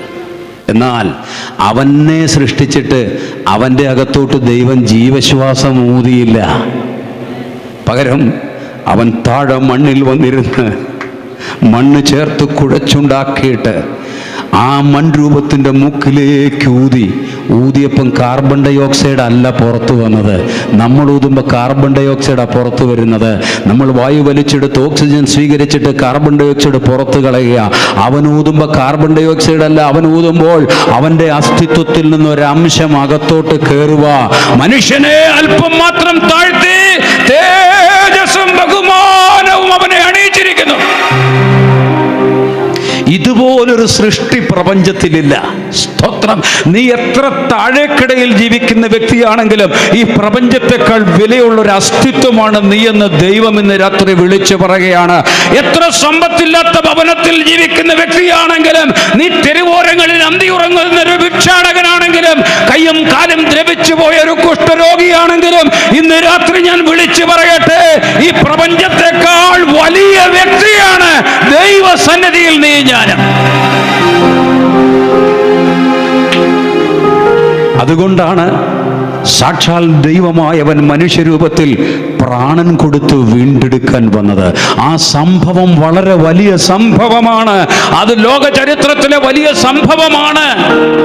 അതിവിടുത്തെ മാത്രം വലിയ സംഭവമല്ല, വരാനിരിക്കുന്ന ലോകത്തിലും വലിയ സംഭവമാണ്. Price the lord. സ്തോത്രം. നിത്യതയിലെ ഏറ്റവും പ്രധാനപ്പെട്ട പാട്ടത, നിത്യത മുഴുവൻ കിടക്കുന്ന അനന്തകോടി യുഗങ്ങൾ കഴിഞ്ഞാലും മാറാത്തൊരു പാട്ടവിടെ ഉണ്ടാകും.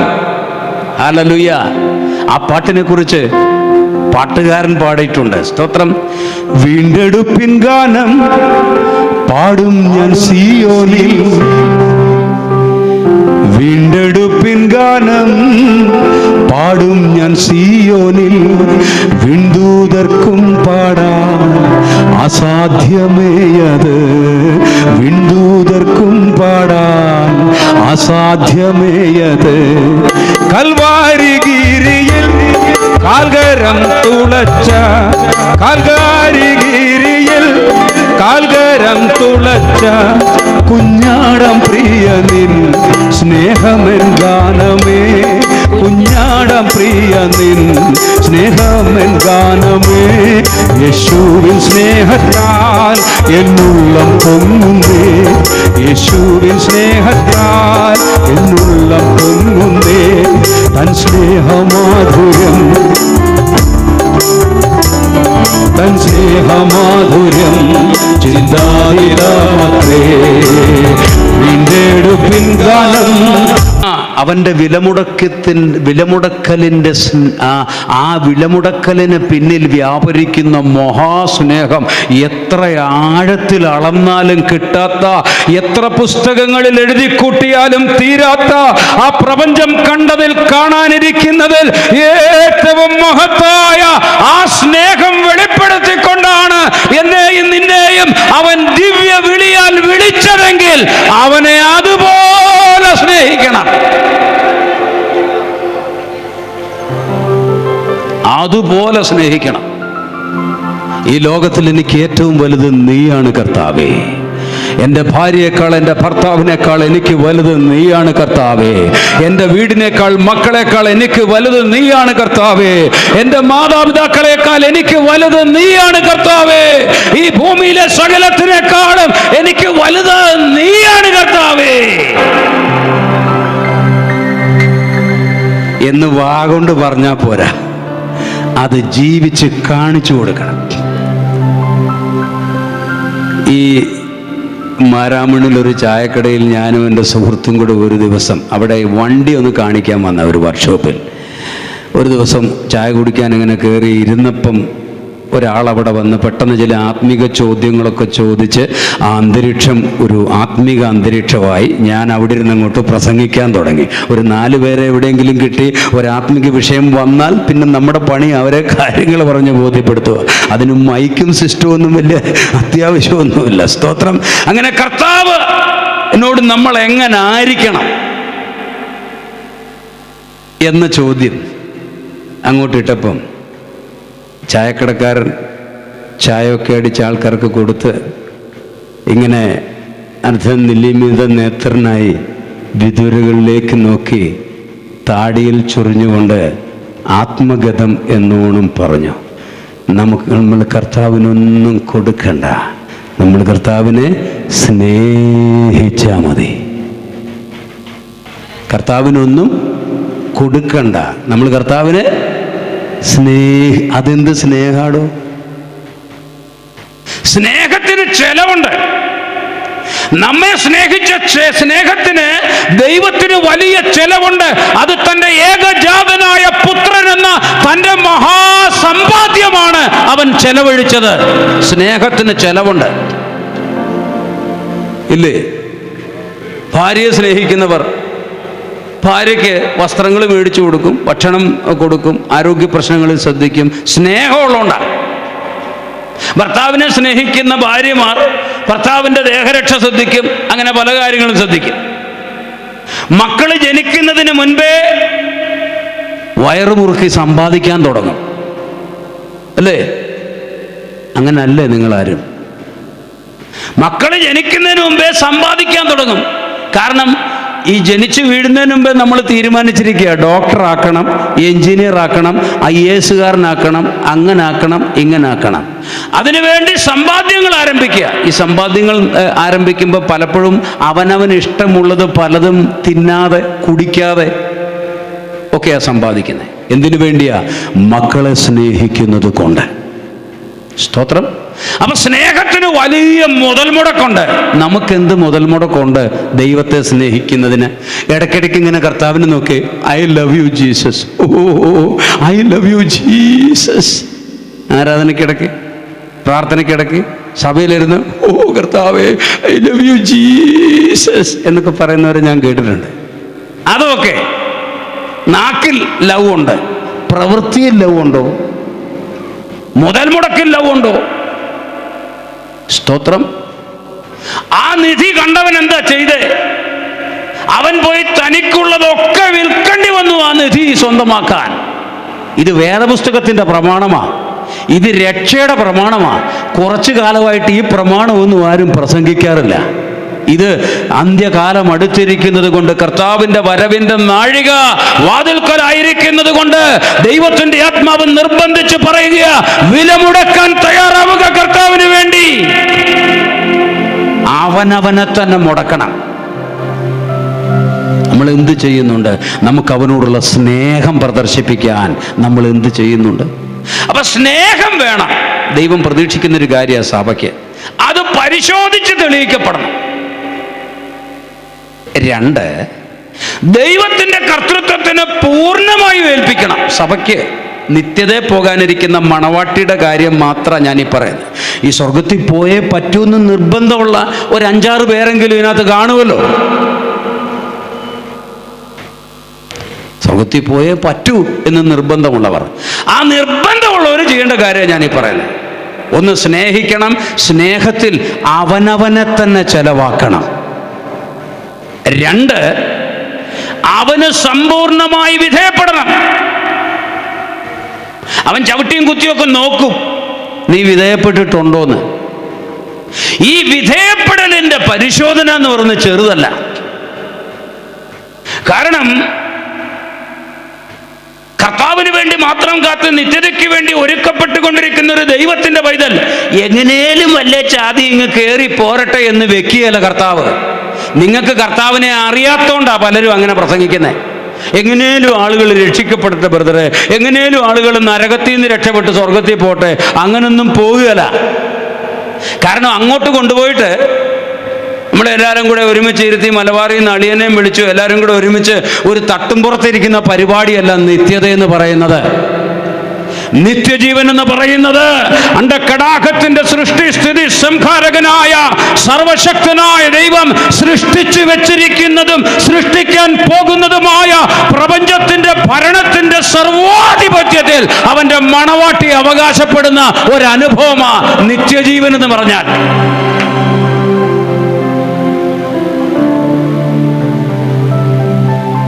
അങ്ങനെ അങ്ങോട്ട് ചെല്ലുമ്പം നമുക്കറിയാം നമ്മുടെയൊക്കെ മൈൻഡ് എങ്ങനെ വിഷയങ്ങളുടെ മുമ്പിൽ എന്ന് നമുക്കറിയാം. ഈ ഭൂമിയിൽ നിന്ന് അവിടെ ചെന്ന് കഴിയുമ്പം ഒരു 100 കോടി വർഷം കഴിയുമ്പം തേജസ്സിലാണല്ലോ, ഭയങ്കര അധികാരത്തിലാണല്ലോ. ഒരു 100 കോടി വർഷം കഴിയുമ്പം എത്ര കോടി കഴിഞ്ഞാലും തീരുന്നൊരു നിത്യതയിലെ തേജസ് അല്ലല്ലോ അത്. ഒരു 100 കോടി വർഷം കഴിയുമ്പം ചിലപ്പോൾ നമുക്ക് ലൂസിഫറിന് തോന്നിയതുപോലെ തോന്നരുത്. അമ്പട ഞാൻ പണ്ടേ ഇങ്ങനെ ആയിരുന്നു. കാരണം 100 കോടി വർഷം കഴിയുമ്പോഴേക്ക് ഈ ഭൂമിയെ ചിലപ്പോൾ അങ്ങ് മറന്നുപോകും. ഇവിടെ സ്വത്രം അതിലിതിലൊക്കെ നടന്നതാണെന്നും ഇന്ധനമില്ലാഞ്ഞിട്ട് സ്കൂട്ടർ സൈഡിൽ ചാരി ലൈൻ ബസ്സിന് നോക്കി നിന്നതാണെന്നും കാല് കല്ലയിലിടിച്ച് വെച്ച് കെട്ടി ഹോസ്പിറ്റലിൽ കിടന്നതാണെന്നും ഭക്ഷണമില്ലാതിരുന്നതാണെന്നും വിശന്നും ദാഹിച്ചും രോഗം ശീലിച്ചും ഒക്കെ ഈ ഭൂമിയിൽ ഞാൻ ജീവിച്ച ബലഹീനനായ മനുഷ്യനായിരുന്നൊരു കാലമുണ്ടായിരുന്നു എന്ന് നമ്മൾ ആരും ചിലപ്പോൾ ഓർത്തോണമെന്നില്ല. ഞാൻ പണ്ടേ ഇങ്ങനെ ആയിരുന്നു, ഞാനായി ഇനി എല്ലാം എന്ന് തോന്നരുത്. അങ്ങനെ തോന്നുകയില്ലെന്ന് ഉറപ്പുള്ളതിനെ പരിശോധിച്ച് തെളിയിച്ചിട്ട് മാത്രമേ ദൈവം കൊണ്ടുപോകത്തുള്ളൂ. അവരുടെ ജീവിതത്തിൽ ഈ സ്വർഗത്തിൽ പോകണമെന്ന് നിർബന്ധമുള്ളവർക്കുള്ള കാര്യമാണ് ഞാനീ പറയുന്നത്. എല്ലാവർക്കും അതില്ലെന്ന് എനിക്കറിയാം, പ്രൈസ് ദി ലോർഡ്. എന്നാലും നിങ്ങൾ അച്ചടക്കമായിട്ട് ഇരിക്കുന്നതിൽ ഞാൻ വളരെ ആഹ്ലാദഭരിതനാണ്. അപ്പോ അവർക്കുള്ള പരിശോധന ദൈവം അവർക്ക് ശത്രുവായി മാറുന്ന നിമിഷങ്ങളുണ്ട്. യോബിന്റെ പുസ്തകം എടുക്കാം. ഈ ചിത്രത്തയ്യലുള്ള വസ്ത്രം മണവാട്ടിക്കുണ്ടാക്കുന്നത്, പ്രൈസ് ദി ലോർഡ്, അതിൻ്റെ 6-ാം അധ്യായത്തിൻ്റെ 4-ാം വാക്യം വായിക്കാം.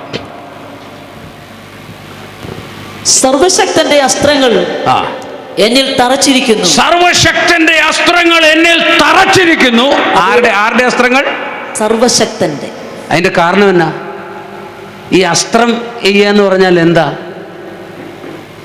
അതൊരു തമാശ കളിയല്ല. ഇരയാണ് അസ്ത്രം ചെയ്യുന്നത്. Price the Lord. ശത്രുവിനെയാണ് അസ്ത്രം ചെയ്യുന്നത്. സ്തോത്രം.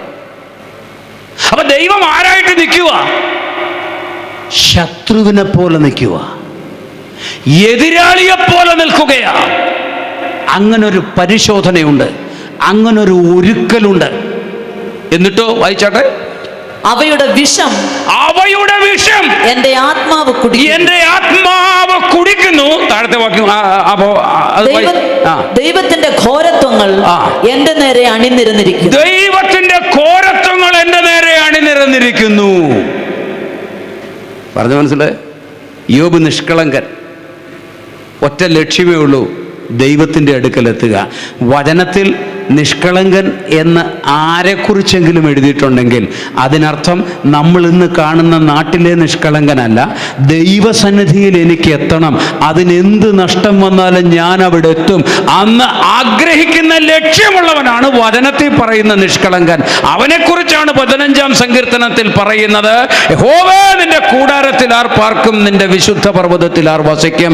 നിഷ്കളങ്കനായി നടന്ന് നീതി പ്രവർത്തിക്കുന്നവൻ. പിന്നെ ബാക്കിയുള്ളത് ഞാൻ പറയുന്നില്ല. അപ്പൊ ആ നിഷ്കളങ്കത എന്ന് പറഞ്ഞാൽ എന്ത് നഷ്ടപ്പെടുത്തിയിട്ടാണെങ്കിലും എനിക്ക് നിത്യജീവനിലെത്തണം. പറയുന്നത് മനസ്സിലാവുന്നുണ്ടോ? അപ്പൊ ദൈവത്തിന് ഉത്തരവാദിത്വമുണ്ട്. ഇവൻ അവിടെ വന്നാൽ നിത്യ നിത്യ നിത്യ യുഗങ്ങളോളം എനിക്ക് കീഴ്പ്പെട്ടിരിക്കും. അങ്ങനെ ഉറപ്പാക്കപ്പെട്ടവരുടെ ഒരു ചെറിയ മിനിയേച്ചർ നമുക്ക് വെളിപ്പാട് പുസ്തകം 4-ാം അധ്യായത്തിൻ്റെ 9 മുതലുള്ള വാക്യങ്ങളിൽ കാണാൻ കഴിയും. വെളിപ്പാട് പുസ്തകം 4-ാം അധ്യായത്തിൽ 4-ാം അധ്യായത്തിലേക്ക് വരുമ്പോൾ സഭ സ്വർഗത്തിൽ ചെന്നു. 6-ാം അധ്യായത്തിലേക്ക് വരുമ്പം എതിർ ക്രിസ്തുവിൻ്റെ ഭരണം തുടങ്ങുന്നു ഭൂമിയിൽ. അങ്ങനെ ആ കണക്ക്. അതിനൊരു തെളിവുകൾ ഒത്തിരി ഉണ്ട്, അതിലേക്കൊന്നും പോകുന്നില്ല. ആ വിഷയം പഠിക്കുകയല്ല, നമ്മൾ അത്യാവശ്യമുള്ള ചില വിഷയങ്ങൾ ഗ്രഹിക്കാൻ ശ്രമിക്കുകയാണ്. പ്രൈസ് ദി ലോർഡ്, സ്തോത്രം. അവിടെ എന്താ നമ്മൾ കാണുന്നത്? 24 മൂപ്പന്മാർ ദൈവസിംഹാസനത്തിന് ചുറ്റിലും മൂപ്പന്മാരായിട്ടിരിക്കുന്നു. അവർ കിരീടം വെച്ചിരിക്കുന്നു. ഒരു കൂട്ടർ പറയുന്നത് 12 പേർ അപ്പോസ്തലന്മാരും 12 പേർ പഴയ നിയമ പിതാക്കന്മാരും എന്നാണ്. എന്നാൽ വേറൊരു കൂട്ടർ പറയുന്നത് ആ ഇരിക്കുന്ന 24 പേരും പുതിയ നിയമത്തിൻ്റെ ആളുകളാണ്, വിശുദ്ധരാണ്. ഈ 2 വ്യാഖ്യാനവും അങ്ങോട്ട് മാറ്റിവെക്കാം. ഒരു കാര്യം എനിക്ക് ഉറപ്പുണ്ട്, ആ ഇരിക്കുന്നത് വീണ്ടെടുക്കപ്പെട്ട ദൈവജനത്തിൻ്റെ ഏറ്റവും ശ്രേഷ്ഠമായ ഓഹരി അവിടെ ഇരിക്കുന്നത്. എങ്ങനെ ഇരിക്കുന്നത്? ഭൂമിയിൽ ദൈവത്തിനു വേണ്ടി ജീവിച്ച് പ്രവർത്തിച്ച പ്രതിപ്രവർത്തികളുടെ പ്രതിഫലം പറ്റിക്കൊണ്ട് ദൈവത്തോടൊപ്പം ദൈവത്തിൻ്റെ പ്രപഞ്ചമെന്ന സാമ്രാജ്യത്തിൻ്റെ ഭരണത്തിൽ പങ്കാളികളായി കിരീടം വെച്ച് രാജാക്കന്മാരായിരിക്കുക. അതാണ് സഭയുടെ ഒരു മിനിയേച്ചർ എന്ന് പറയുന്നത്. Price the Lord. അവിടെ ചെല്ലുന്നവരുടെ കാര്യമാണ് പറയുന്നത്. അവരെ മൊത്തത്തിൽ അങ്ങനെ കാണാം. എല്ലാവരും അവരിലില്ലെങ്കിലും മൊത്തത്തിൽ അതായിരിക്കും അവസ്ഥ. അവരെന്താ ചെയ്യുന്നേ? കുഞ്ഞാടിന് മഹത്വം കൊടുക്കുമ്പോഴൊക്കെ അവർ തങ്ങളുടെ സിംഹാസനത്തിൽ നിന്ന് എഴുന്നേറ്റ് നിലത്തോട്ട് കവിണ്ണു വീണ് കിരീടങ്ങൾ അവന്റെ കാൽക്കലിടും. കുഞ്ഞാടിന് മഹത്വം കൊടുക്കുക എന്നുള്ള പരിപാടി ഒരു നിമിഷം പോലും അവസാനിക്കുന്നില്ല അവിടെ. അതങ്ങനെ കണ്ടിന്യൂസ് ആയിട്ട് പോയിക്കൊണ്ടിരിക്കുക. രാപ്പകൽ എന്ന വാക്ക് സാങ്കേതികമായി ഉപയോഗിക്കപ്പെട്ടിട്ടുള്ളതാണ്. അവിടെ രാവും പകലുമില്ല. അപ്പൊ ഒരിക്കലും അവസാനിക്കാത്ത തുടർമാനമായ ഒരു പ്രക്രിയയാണ് കുഞ്ഞാടിന് മഹത്വം കൊടുക്കുന്നത്. അപ്പോഴൊക്കെ അവരെ എഴുന്നേറ്റ് കിരീടം അവന്റെ കാൽക്കലിട്ട് നെടുമ്പാട് വീഴും. അപ്പൊ നിങ്ങളൊന്ന് മനസ്സിൽ കണ്ടേ, എഴുന്നേൽക്കുക, കിരീടം നിലത്തിടുക, വീഴുക, പിന്നെ ഇരിക്കുക, എഴുന്നേൽക്കുക, കിരീടം നിലത്തിടുക, വീഴുക, പിന്നെ അങ്ങനെ പറഞ്ഞിട്ട് മഹത്വം കൊടുക്കുമ്പോഴൊക്കെ അങ്ങനെ ചെയ്യും. അപ്പം എൻ്റെ ചോദ്യം, ഈ സ്വർഗത്തിലാകെ ഉള്ളൊരു പണി അതാണോ? എഴുന്നേൽക്കുക, കിരീടം നിലത്തിടുക, വീഴുക, പിന്നെ ഇരിക്കുക, കിരീടം വയ്ക്കുക, പിന്നെ എഴുന്നേൽക്കുക, കിരീടം. അങ്ങനത്തെ തുടർമാനമായ ഒരു പരിപാടി അവിടെ ഉണ്ടെന്ന് നമ്മൾ വിചാരിക്കരുത്. ഇത് പ്രതീകാത്മകമാണ്. അവിടെ ചെല്ലുന്നവന്റെ ആറ്റിറ്റ്യൂഡാണ് ആ കാണിക്കുന്നത്, അല്ലാതെ അതല്ല അവിടുത്തെ പണി. അവിടെ ചെല്ലാൻ ദൈവം മുൻനിർണയിച്ച ജീവിതങ്ങൾക്ക് ഉണ്ടായിരിക്കേണ്ട മനോഭാവം എന്തായിരിക്കണം? അവർ നിശ്ചിത മുഴുവൻ തങ്ങളുടെ കിരീടങ്ങൾ മനസ്സുകൊണ്ട് അവന്റെ കാൽക്കൽ വെച്ചിരിക്കണം. ഞങ്ങൾക്ക് നിന്റെ മുൻപാകെ നെടുമ്പാട് വീണ് കിടന്ന് നന്ദി പറയാൻ മാത്രമേ അവകാശമുള്ളൂ. കർത്താവേ, നീയാണ് ഈ കിരീടം ഞങ്ങളുടെ തലയിൽ വെച്ച് തന്നത്. ഞങ്ങൾ അധ്വാനിച്ചിട്ടല്ല, പ്രയത്നിച്ചിട്ടല്ല, കഷ്ടപ്പെട്ടിട്ടല്ല, മുതൽ മുടക്കിയിട്ടല്ല. ഞങ്ങളുടെ പ്രാണനെ നിന്റെ പ്രാണനെക്കാളും സ്നേഹിച്ചത് കൊണ്ട്, ഈ ഭൂമിയിൽ വന്ന് ഞങ്ങൾക്ക് വേണ്ടി അറുക്കപ്പെട്ടത് കൊണ്ട്, അവിടുത്തെ രക്തത്താലും പ്രാണനാലും ഞങ്ങളെ വിലക്കി വാങ്ങി ഒരു യോഗ്യതയുമില്ലാത്ത ഞങ്ങളെ, യാതൊരു നന്മയുമില്ലാത്തവരെ വെറുതെ ഈ കിരീടം വെച്ച് തന്ന് നീ മാനിച്ചിരിക്കുകയാണ് കർത്താവേ. ഞങ്ങൾക്കിതിൻ്റെ അവകാശമില്ല. ഞങ്ങൾക്കിതിൻ്റെ അവകാശമില്ല എന്ന ആറ്റിറ്റ്യൂഡ് എന്നാ നീ തന്നിരിക്കുന്നു. മുടിയനായ പുത്രന്റെ ചരിത്രവും അതാണ്. മകനാണ്, ഓഹരിയുള്ളവനാണ്, അവകാശിയാണ്. പക്ഷെ അവൻ പിന്നീട് ദത്തെടുക്കപ്പെടുകയാണ്. അവനെല്ലാം നഷ്ടപ്പെടുത്തി കളഞ്ഞിട്ട് പോയവനായതുകൊണ്ട് അവകാശങ്ങളോ ഓഹരികളോ ഇല്ല. എന്നാൽ പിതാവ് അവനോടുള്ള സ്നേഹത്തിൽ അവനെ മകനായി ചേർക്കുകയാണ്. അതൊരു തരം ദത്തെടുപ്പാണ്. ഹല്ലേലൂയ. കാരണം വേലക്കാരനായി ചേർക്കാൻ പറഞ്ഞാണ് അവിടെ വന്നത്. അവന് ബോധമുണ്ടെങ്കിൽ അവൻ്റെ ആയുഷ് പര്യന്തം ഒരു വേലക്കാരനെ പോലെ അവൻ ആ വീട്ടിൽ ജീവിക്കും. കാര്യം പൊന്മോതിരം ഇട്ടുകൊടുത്തു, തടിപ്പിച്ച കാളയെ അറുത്തു, വലിയ വിരുന്നുണ്ടാക്കി, പക്ഷേ അവൻ ബോധമുള്ളവനാണെങ്കിൽ അവൻ്റെ മനസ്സ് നിരന്തരമായി ചിന്തിച്ചു കൊണ്ടിരിക്കും, ഞാനെല്ലാം നഷ്ടപ്പെടുത്തി കളഞ്ഞവനാണ്, ഞാനെല്ലാം നശിപ്പിച്ചു കളഞ്ഞവനാണ്, യാതൊരു യോഗ്യതയും എനിക്കില്ലാത്ത വിധത്തിൽ പന്നിക്കൂട്ടിൽ കിടന്ന പന്നികളുടെ വാളവര തിന്നുവാൻ പോലും കിട്ടാതെ ഞാൻ ജീവിച്ചൊരു വലിയ ദുര്യോഗത്തിന്റെ കാലമുണ്ട്, ദുരന്തത്തിന്റെ കാലമുണ്ട്.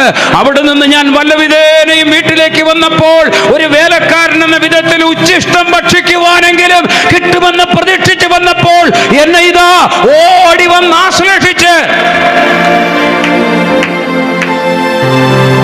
ഈ പിതാവ് ഓടിച്ചെന്നവനെ പിടിക്കുന്നത് എന്തിനാണെന്നറിയോ? അതിനൊരു കാരണമുണ്ട്.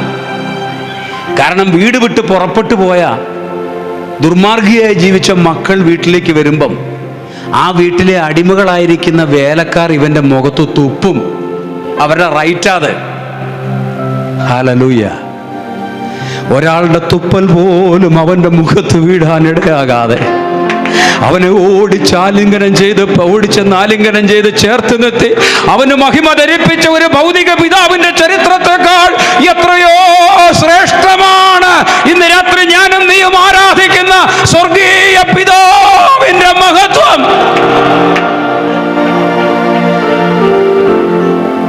അങ്ങ് നിത്യതയിൽ ചെന്നിട്ട് അതെന്നും ഓർത്തുകൊണ്ടിരിക്കണം, ഞാൻ ദത്തെടുക്കപ്പെട്ടവനാണ്.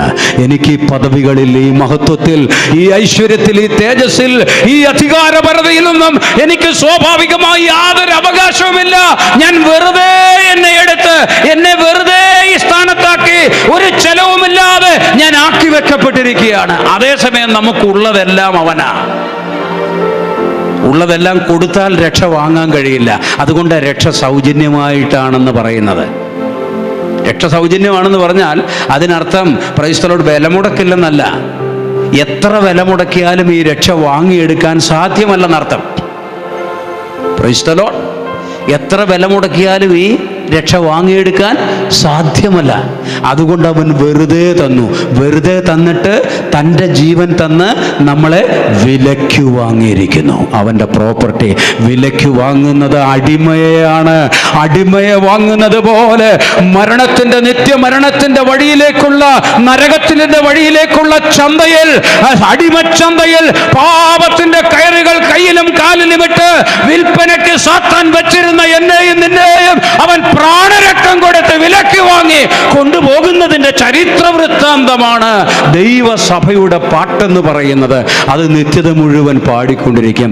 കാൽവരി ഒരു മഹാസംഭവമാണ്. കാൽവരിയിലെ ഹീറോയിസം പോലൊരു ഹീറോയിസം ലോക ചരിത്രത്തിൽ എങ്ങുമില്ല. പ്രപഞ്ചത്തിന് വെല്ലുവിളി ഉയർത്തി നിൽക്കുന്ന സാത്താൻ എന്ന് പറയുന്ന മഹാശക്തിയുടെ തല, അവന്റെ അധികാരങ്ങളെ, അവന്റെ സാധ്യതകളെ അടിച്ച് തകർത്ത് കളയുന്ന സ്ഥലമാണ് കാൽവരി എന്ന് പറയുന്നത്. ലോകം നോക്കുമ്പോൾ നിലവിളിക്കുന്ന മുറിവേറ്റൊരു ക്രിസ്തുവിനെയാണ് കാണുന്നതെങ്കിലും ആത്മാവിന്റെ ദൃഷ്ടി തുറക്കുന്നവൻ അറിയാം, സാത്താന്യ ലോകമാകെ തകർക്കപ്പെടുകയാണ്, സാത്താന്യ ലോകമാകെ കിടുകിട വിറയ്ക്കുകയാണ്. അവൻ ഭൂമിയിൽ നിന്നപ്പോൾ മൃത്യുവിൻ കോട്ടകൾ തകർന്നുപോയി. സ്തോത്രം. അതുകൊണ്ടാണ് നമ്മൾ ഇന്ന് ആത്മാവിൽ കർത്താവിനെ ആരാധിക്കുന്നത്. എന്നിട്ട് നമുക്ക് ആരാധിക്കാൻ പറ്റുന്നില്ലെങ്കിൽ നമ്മൾ എത്രയോ പരാജയമാണ്. ഇന്ന് രാത്രി അല്പനേരം കരങ്ങളടിച്ച് ദൈവത്തെ ഒന്ന് മഹത്വപ്പെടുത്തിയാട്ടെ. സ്തോത്രം. Hallelujah, hallelujah, hallelujah. നന്ദി കർത്താവേ, പാപത്തിന്റെ ബന്ധനത്തിൽ നിന്ന് വീണ്ടെടുത്ത് കൊണ്ടുവന്നത് കൊണ്ട് നന്ദി. അപ്പോൾ ഈ കീഴ്പ്പെട്ടിരിക്കുമോ, ഇട്ടേച്ചു പോകുമോ? സ്നേഹവും തെളിയണം, വിധേയത്വവും തെളിയണം. ഇത് രണ്ടും തെളിയാൻ വേണ്ടി ദൈവം എതിരെ നിന്ന് യുദ്ധം ചെയ്യുക. ക്രൈസ്തലോ ഒന്ന് അതാ യോബ് അനുഭവിക്കുന്നത്. യോബ് എന്ന് പറയുന്നത് ദൈവസഭ കടന്നു പോകുന്ന അവസ്ഥകളുടെ ഒരു ക്ലാസിക്കൽ എക്സാമ്പിളാണ്. പ്രതീകാത്മകമായി കാണപ്പെടുന്ന ഒരു ക്ലാസിക്കൽ എക്സാമ്പിളാണ് ഇയ്യോബിൻ്റെ ചരിത്രം, ഇയ്യോബിൻ്റെ പുസ്തകം എന്ന് പറയുന്നത്. അത് വളരെ പ്രധാനപ്പെട്ടതാണ് ദൈവസഭയ്ക്കകത്ത്. കാരണം അത് വാഗ്ദത്ത സന്തതിയായ എബ്രഹാമിൻ്റെ പരമ്പരയിൽ പെട്ടവനല്ല ഇയ്യോബ്. സ്തോത്രം. ഇയ്യോബ് വിശ്വാസവുമായി ബന്ധപ്പെട്ട് പുതിയ നിയമ വിശ്വാസിയുടെ ഭാഗത്താണ് ഇയ്യോബ് നിൽക്കുന്നത് എന്ന് നമ്മൾ അറിയണം. സ്തോത്രം. വാഗ്ദത്ത സന്തതി, ന്യായപ്രമാണം പ്രാപിച്ച സന്തതി ന്യായപ്രമാണത്തിന് കീഴിൽ കിടക്കുന്ന വ്യക്തികളാണ്. എന്നാൽ എബ്രഹാം ന്യായപ്രമാണത്തിന് കീഴിലുള്ള വ്യക്തിയല്ല. എബ്രഹാം വിശ്വസിച്ചു, അതവന് നീതിയായി കണക്കിട്ടു. ആ വിശ്വാസത്തിൻ്റെ തലമൊക്കെ വേറെയാണ്. വെറുതെ ഒരു തിരിച്ചറിഞ്ഞു അംഗീകരിച്ചു എന്നതിനപ്പുറത്ത് ആഗ്രഹിക്കുന്ന, ആശിക്കുന്ന, എനിക്കത് വേണം, അവനെ വേണം എനിക്ക് എന്ന് ആശിക്കുന്നതിൻ്റെ ഉറപ്പ് പ്രഖ്യാപിക്കപ്പെടുന്നുണ്ട്. വിശ്വാസത്തിൻ്റെ പ്രവൃത്തികൾ അനുനിമിഷം നടന്നു വരുമ്പം വരണം. Price the Lord. അപ്പൊ ഇയ്യോബിന് അവൻ എന്നെ കൊന്നാലും ഞാൻ അവനായി കാത്തിരിക്കും. കാരണം എനിക്ക് വേറെ വഴിയില്ല, എനിക്ക് പോകാൻ വേറെ ഇടമില്ല.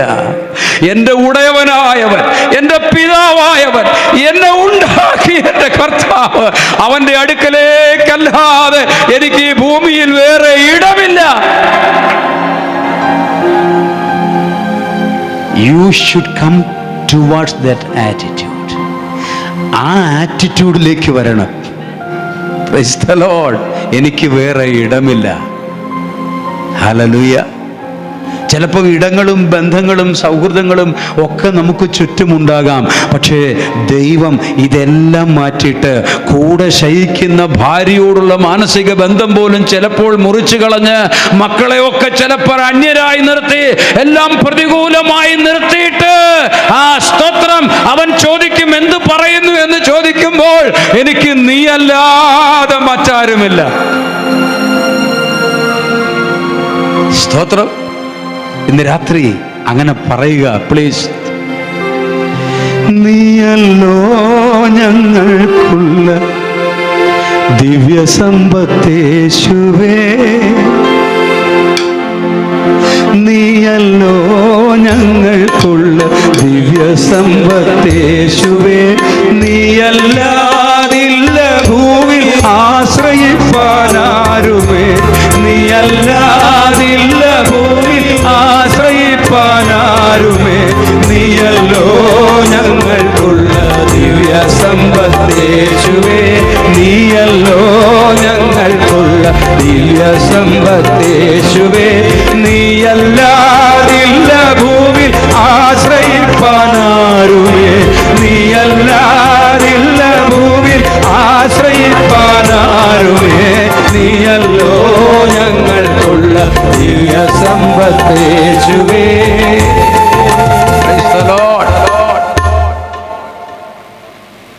അപ്പൊ ദൈവം തന്നെ എതിരെ നിന്ന് ശത്രുവിനെ അമ്പെയ്യുന്നത് പോലെ അമ്പെയ്ത് കൊള്ളിക്കുക. ദൈവത്തിൻ്റെ ഘോരത്വങ്ങൾ മുഴുവൻ എനിക്ക് ചുറ്റും. അപ്പൊ ദൈവത്തിന് ഘോരത്വങ്ങളൊക്കെ ഉണ്ട്. ദൈവത്തിൻ്റെ സകല ഘോരത്വങ്ങളും എന്ന് പറഞ്ഞാൽ സകല ഉപദ്രവങ്ങളും, എന്ന് പറഞ്ഞാൽ സകല തിന്മകളും, അതെത്രത്തോളമുണ്ടോ അത് മുഴുവൻ ഇവന്റെ ചുറ്റുമായി അണിനിരത്തി ഇവനോട് ദൈവം വെല്ലുവിളിച്ച് വധിച്ചു കൊണ്ടിരിക്കുകയാണ്. ഇവനെ ചവിട്ടി മെതിച്ചു കൊണ്ടിരിക്കുകയാണ്. ഇവനെ ഇല്ലായ്മയാക്കിക്കൊണ്ടിരിക്കുകയാണ്. എന്തിന്? ഇപ്പോഴും നീ എന്നെ സ്നേഹിക്കുന്നുണ്ടോ? സ്തോത്രം. അങ്ങനെ കടന്നുപോയിട്ടുണ്ടോ നിങ്ങൾ? പരിശോധനകളിലൂടെ കടന്നു പോയിട്ടില്ലെങ്കിൽ കുടുംബത്തിൻ്റെ സ്നേഹത്തിൻ്റെ ചുറ്റളവിനകത്ത്, കുടുംബത്തിൻ്റെ തണലിൽ, എല്ലാത്തരം സുഖകരമായ ജീവിതാനുഭവങ്ങളുടെയും തണലിൽ സുഖശീതളിമയിൽ ഇരുന്നു കൊണ്ട് നമ്മൾ ദൈവത്തെ സ്നേഹിക്കുന്നുവെന്ന് പറഞ്ഞുകൊണ്ട് നമ്മൾ മുമ്പോട്ട് പോകുമ്പോൾ, അല്ല പ്രിയമുള്ളവരെ, അവനെ സ്നേഹിക്കുന്നു എന്ന് നമ്മൾ തെളിയിക്കേണ്ടതായിട്ടുണ്ട്. അവനെ സ്നേഹിക്കുന്നു എന്ന് നമ്മുടെ ജീവിതത്തിൻ്റെ പ്രവർത്തികളിൽ വെളിപ്പെടുത്തേണ്ടതായിട്ടുണ്ട്. അത് തെളിയിക്കുന്നതിന് വേണ്ടി അവൻ, സ്തോത്രം, നമുക്ക് ചുറ്റും അവൻ്റെ ഘോരത്വങ്ങളെ അണിനിരത്താൻ സാധ്യതയുണ്ട്. സർവശക്തന്റെ അവയുടെ വിഷം എൻ്റെ ആത്മാവ് കുടിക്കുന്നു. എന്തൊരു പ്രയോഗം അത്! ഞാൻ ഒത്തിരി കാലം വേദഭാഗം വായിച്ച് ഞാൻ ആശ്ചര്യപ്പെട്ടിട്ടുണ്ട്. എന്താണ് ഉദ്ദേശിക്കുന്നത്?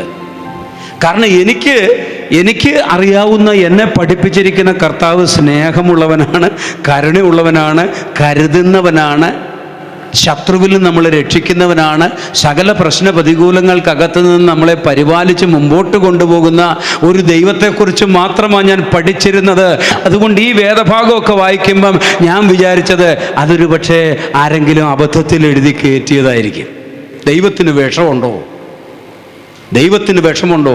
പിന്നീട് ഇരുന്ന് ധ്യാനിച്ച് 40 ദിവസം വീതം 7 പ്രാവശ്യം ഉപവസിച്ച് ഉപവാസത്തിൻ്റെ ധ്യാനങ്ങളിലിറങ്ങി വേദപുസ്തകം മൊത്തം വായിച്ച് കയറി വന്നപ്പോഴാ എനിക്ക് മനസ്സിലായത് ദൈവത്തിൻ്റെ പ്രവൃത്തികളിൽ പലരും ഇതുവരെ കാണാത്ത പല പ്രവൃത്തികളുമുണ്ട്. അവൻ തൻ്റെ ജനത്തെ പരിശോധിച്ച് തെളിയിക്കുന്നതിന് വേണ്ടി അവൻ ഉണ്ടാക്കുന്ന തീക്കുണ്ഠങ്ങളുണ്ട്. അവൻ തൻ്റെ ജനത്തെ പരിശോധിച്ച് തെളിയിക്കുന്നതിന് വേണ്ടി അവരെ കടത്തിവിടുന്ന നദീപ്രവാഹങ്ങളുണ്ട്. അവൻ തന്റെ ജനത്തെ സ്നേഹിക്കുന്നുവോ, ഇപ്പോഴും സ്നേഹിക്കുന്നുവോ എന്ന് ചോദ്യം ഉന്നയിച്ചു കൊണ്ടിരിക്കും. മറ്റൊരു കാര്യം കൂടെ അതിനകത്തുണ്ട്. സർവശക്തന്റെ വിഷം എൻ്റെ ആത്മാവ് കുടിക്കുന്നു എന്ന് പറഞ്ഞാൽ സാധാരണ വിഷം ശരീരത്തിനും ജീവനും ബാധിക്കുക. സർവശക്തന്റെ വിഷം ആത്മാവാ കുടിക്കുന്നത്. ആത്മാവിനെ തീർത്ത് കളയുക, കൊന്നുകളയുക എന്ന പോലൊരു പരിപാടി. പക്ഷെ ഒരു കാര്യമുണ്ട്, ഞാൻ നിന്നെ ഇപ്പോഴും സ്നേഹിക്കുന്നു കർത്താവേ. എന്തു വലിയ പ്രതിസന്ധി വന്നാലും, എന്തു വലിയ പ്രതികൂലം വന്നാലും, എന്തു വലിയ വെല്ലുവിളികൾ ജീവിതത്തിൽ വന്നാലും, എന്തു വലിയ കഷ്ടവും നഷ്ടവും വേദനയും വന്നാലും അതിൻ്റെ നടുവിലിരുന്നു കൊണ്ട് ഞാൻ നിന്നെ ഇപ്പോഴും സ്നേഹിക്കുന്ന കർത്താവേ, നീ അല്ലാതെ എനിക്കാരുമില്ല എന്ന് പ്രവൃത്തി കൊണ്ട് പ്രസ്താവിക്കുന്ന ദൈവത്തിൻ്റെ പൈതലിനൊരു പ്രത്യേകതയുണ്ട്. ഞാൻ ഇപ്പോഴും നിന്റെ അടിമയാണ്. ഒരിക്കലും നിന്റെ കാൽപാദത്തിൽ നിന്ന് എനിക്കൊരു രക്ഷ ആവശ്യമില്ല. നിന്റെ പാദപീഠത്തെങ്കിൽ എനിക്ക് കിടന്നാൽ മതി. ഹല്ലേലൂയ. ഇങ്ങനെയുള്ള തീരുമാനങ്ങൾ വെളിപ്പെടുമ്പം ആണ് ഈ വിഷം കുടിക്കുന്ന നമ്മുടെ ആത്മാവ് ജീവൻ നഷ്ടപ്പെടാതിരിക്കുന്നത്. ഹല്ലേലൂയ. ആത്മാവ് നിലനിൽക്കുന്നത്, നിത്യത മുഴുവൻ നിലനിൽക്കേണ്ട ആത്മാവായത് ഇതിവിടെ നിലനിൽക്കണം. അതൊരു പരിശീലനത്തിൻ്റെ ഭാഗം കൂടിയാണ്. എന്ന് പറഞ്ഞാൽ ദൈവത്തിൻ്റെ നേരിട്ടുള്ള വിഷം അങ്ങോട്ട് കയറിയിട്ട് നീ ജീവിച്ചിരിക്കുന്നുവെങ്കിൽ ഈ ലോകത്തൊരു വിഷത്തിന് നിന്നെ കൊന്നുകളയാൻ സാധ്യമല്ല. ദൈവത്തിന്റെ നേരിട്ടുള്ള വിഷം പോലെയുള്ള വേദനകൾ, യാതനകൾ, കഷ്ടങ്ങൾ, നഷ്ടങ്ങൾ, പ്രതികൂലങ്ങൾ, പ്രയാസങ്ങൾ, രോഗങ്ങൾ, നിന്ദകൾ, അവഗണനകൾ, പട്ടിണികൾ, യാതനകൾ, ഇവയൊക്കെയും നേരിട്ട് ഒരു മനുഷ്യക്കോലം പോലും ഇല്ലാത്ത രീതിയിൽ, ഒരു മനുഷ്യൻ എന്ന നിലയിലുള്ള അംഗീകാരം പോലും ഇല്ലാത്ത അവസ്ഥയിലേക്ക് നീ മാറിയിട്ടും നീ ഇപ്പോഴും ദൈവത്തെ സ്നേഹിക്കുന്നുണ്ടെങ്കിൽ, ഇപ്പോഴും നിന്റെ രക്ഷകന്റെ പാദപീഠത്തെങ്കിൽ മുറുക്കെ പിടിച്ചുകൊണ്ട് അവന് വിധേയപ്പെട്ട് നിൽക്കുന്നുവെങ്കിൽ ഇനി നിന്നെ തകർച്ചു കളയാൻ ഒരു ശക്തിക്കും സാധ്യമല്ല. ഇനി നിന്നെ നശിപ്പിച്ചു കളയാൻ ഒരു വെല്ലുവിളിക്കും സാധ്യമല്ല. മിസ്രൈമിൽ കിടന്ന് 430 വർഷം വിഷം കഴിച്ചുകൊണ്ടിരുന്നു ഇസ്രയേൽ. അവരെ തകർത്ത് കളയാൻ കഴിഞ്ഞില്ല. അവർ കനാനിൽ വന്നു, അനുസരണക്കേടും മറുതലിപ്പും കാണിച്ചു. അവർ വിവിധ രാജ്യങ്ങളിലേക്ക് ബാലശിക്ഷയുടെ ഭാഗമായ അടിമത്തങ്ങളിലേക്ക് പോയി. ഒടുവിൽ ബാബിലോണിയ ശിക്ഷ 70 വർഷം വന്നു. അവിടെ മുഴുവൻ ഇവർ വിഷം കുടിച്ചുകൊണ്ടിരിക്കുകയാണ്. അവർ തീവ്രമായ പീഡനങ്ങൾ അനുഭവിച്ചു കൊണ്ടിരിക്കുകയാണ്. അതിനുശേഷം അസീറിയക്കാർ അവനെ വിഷം കുടിപ്പിച്ചു. അതിനുശേഷം ഗ്രീക്കുകാർ വിഷം കുടിപ്പിച്ചു. പിന്നെ റോമക്കാർ വിഷം കുടിപ്പിച്ചു. പിന്നെ സ്തോത്രം പേപ്പസി വിഷം കുടിപ്പിച്ചു. അതിനുശേഷം ഹിറ്റ്ലർ വിഷം കുടിപ്പിച്ചു. സ്തോത്രം ഹല്ലേലൂയ. റഷ്യയിലെ സാർ ചക്രവർത്തിമാരുടെ കുടുംബം വിഷം കുടിപ്പിച്ചു. തീർന്നില്ല. ഇന്ന് ലോകത്തെ മുഴുവൻ വെല്ലുവിളിക്കുന്ന അജയ്യ ശക്തിയായി മിഡിൽ ഈസ്റ്റിൽ ചെറിയ അംഗസംഖ്യയുള്ളെങ്കിലും ഒരു മഹാസൈന്യം പോലെ അവർ നിൽക്കുന്നതിന്റെ കാരണം എന്താണെന്നറിയാമോ? അവരെ ആർക്കും തകർക്കുവാൻ കഴിയാത്ത വിധത്തിൽ, അവരെ ആർക്കും തോൽപ്പിക്കാൻ കഴിയാത്ത വിധത്തിൽ അവര് വിഷം കുടിച്ച് അവര് വിഷത്തിനകത്ത് തെളിയിക്കപ്പെട്ടവരാ.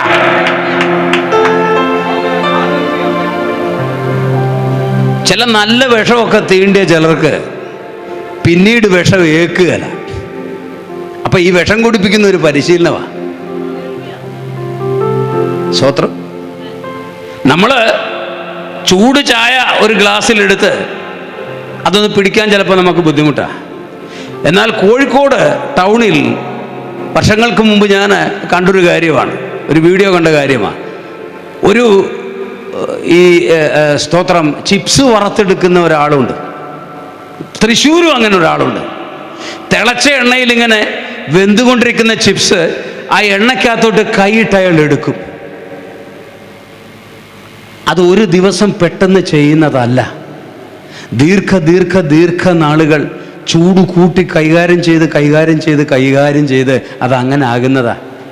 അടുപ്പിൽ തിളയ്ക്കുന്ന അലൂമിനിയം പാത്രം ഒരു കൈക്കലത്തുണിയില്ലാതെ എടുക്കുന്ന സ്ത്രീകളുണ്ട്.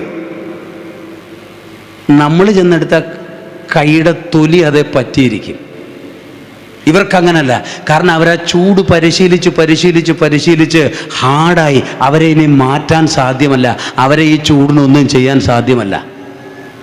ഇഗ്ലൂകളിൽ താമസിക്കുന്ന എക്സിമോസ് എന്ന് പറഞ്ഞാൽ ഐസ് കഷ്ണങ്ങൾ വെട്ടി ഉണ്ടാക്കുന്ന കുടിലാണ് ഇഗ്ലു.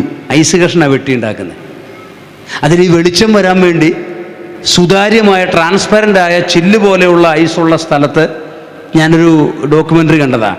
ചില്ല് പോലത്തെ ഐസുള്ള സ്ഥലത്ത് പോയിട്ടൊരു കഷ്ണം വെട്ടിക്കൊണ്ട് അത് തോളെ ചുമന്നുകൊണ്ട് വന്ന് അത് ഒരു ഗ്യാപ്പ് ഉണ്ടാക്കി അതിൽ ഫിറ്റ് ചെയ്യാണ്. മൊത്തം ഐസാ. നമ്മുടെ ഫ്രീസറിലിരിക്കുന്ന ഐസിനേക്കാളും തണുത്തുറഞ്ഞ ഐസാ. അതിനകത്ത് അവർ കിടക്കുന്നേ. നമ്മൾ ഒറ്റ ദിവസം അവിടെ നിന്നാൽ മതി. പിന്നീട് സ്തോത്രം കൈയും കാലുമൊക്കെ ഒടിച്ചെടുക്കാൻ പാകാവും. Praise the lord. അവര് ബാല്യം മുതൽ അമ്മയുടെ ഉദരത്തിൽ കിടക്കുന്ന സമയം മുതൽ ആ തണുപ്പ് സഹിച്ച് ഏത് തണുപ്പിനെയും അതിജീവിക്കാവുന്ന ഒരു പ്രാപ്തി അവർക്ക് വന്നുപോയി. കഷ്ടതയുടെ കഠിന ശോധനക്കകത്തുകൂടെ വർഷങ്ങളായി കടന്നുപോയിക്കൊണ്ടിരിക്കുന്ന ഏതെങ്കിലും ഒരു ദൈവ പൈതൽ ഇന്ന് രാത്രി ഇത് കേൾക്കുന്നുണ്ടെങ്കിൽ നീ അറിയുക, നിന്നെ നിത്യമായി നിലനിൽക്കുന്ന വ്യക്തിയാക്കി മാറ്റുവാൻ എന്റെ ദൈവം തന്റെ ഘോരത്വങ്ങൾ നിന്റെ ചുറ്റും നിർത്തി വച്ചിരിക്കുകയാ. പക്ഷേ ദൈവത്തിന്റെ അസ്ത്രങ്ങളുടെ വിഷങ്ങം നീ കുടിച്ചുകൊണ്ടിരിക്കുന്നത് കൊണ്ട് നീ മരിക്കയില്ല, നിശ്ചയം. ചിത്രത്തയ്യലുള്ള വസ്ത്രം ഉണ്ടാക്കുന്നതിൻ്റെ വിധമാണ് ഞാൻ പറയുന്നത്. മണവാട്ടിയാവുക എന്നത് നിസാര കാര്യമല്ല. Price the Lord. മണവാട്ടിയാവുക എന്നത് നിസാര കാര്യമല്ല. നീ തെളിയിക്കപ്പെടേണ്ടതായിട്ടുണ്ട്. 2 കാര്യങ്ങൾ ദൈവത്തിന് ഉറപ്പ് കിട്ടണം. അത് നിന്നെ ചവിട്ടി മെതിച്ച് അരച്ച ഉറപ്പവനുണ്ടാക്കുന്നത്. നിന്നെ എന്തൊക്കെ ചെയ്താലും നിനക്ക് എന്തൊക്കെ വന്നാലും അവനോടുള്ള മഹാസ്നേഹത്തിൽ നിന്ന് നീ വിട്ടുപോവുകയില്ല എന്ന് തെളിയണം. പരീക്ഷ സഹിക്കുന്ന മനുഷ്യൻ ഭാഗ്യവാൻ. യാക്കോബ് 1:12. അവൻ കൊള്ളാകുന്നവനെന്ന് തെളിഞ്ഞ ശേഷം കർത്താവ് തന്നെ സ്നേഹിക്കുന്നവർക്ക് വാഗ്ദത്തം ചെയ്തിട്ടുള്ള ജീവകിരീടം പ്രാപിക്കും. ആ ഒറ്റ വാക്യത്തിലുണ്ട് ക്രിസ്തീയ ജീവിതത്തിൻ്റെ ആത്മിക അനുഷ്ഠാനങ്ങളുടെ സകല മർമ്മങ്ങളും. Price the lord. സ്തോത്രം. നീ കൊള്ളാകുന്നവനെന്ന് തെളിയണം. അല്ലാതെ സ്നാനപ്പെട്ടു എന്ന് കരുതി നിത്യതയിൽ പോയിക്കോണമെന്നില്ല. പിന്നെ മരിക്കുന്നതിന് തൊട്ട് മുമ്പൊക്കെയാണ് സ്നാനപ്പെടുന്നതെങ്കിൽ ചിലപ്പോൾ അങ്ങ് പോയി കൂടാകുകയില്ല. എന്നാൽ പിന്നെ മരിക്കുന്നതിന് തൊട്ട് മുമ്പ് സ്നാനപ്പെട്ടാൽ മതി എന്ന് പറഞ്ഞാൽ ആരും കാത്തിരിക്കേണ്ട. ദൈവം നിന്നെക്കാളും ബുദ്ധിമാനാകുന്നു. Praise the lord. ഇന്ന് ശരിയാവാം, നാളെ ശരിയാവാം എന്ന് പറഞ്ഞ് കാത്തിരിക്കേണ്ട. പക്ഷെ ചിലർക്ക് ആ ലാസ്റ്റ് മിനിറ്റിലായിരിക്കും സമയം കിട്ടുക. അതാണ് ക്രൂശിലെ കള്ളൻ്റെ ചരിത്രം.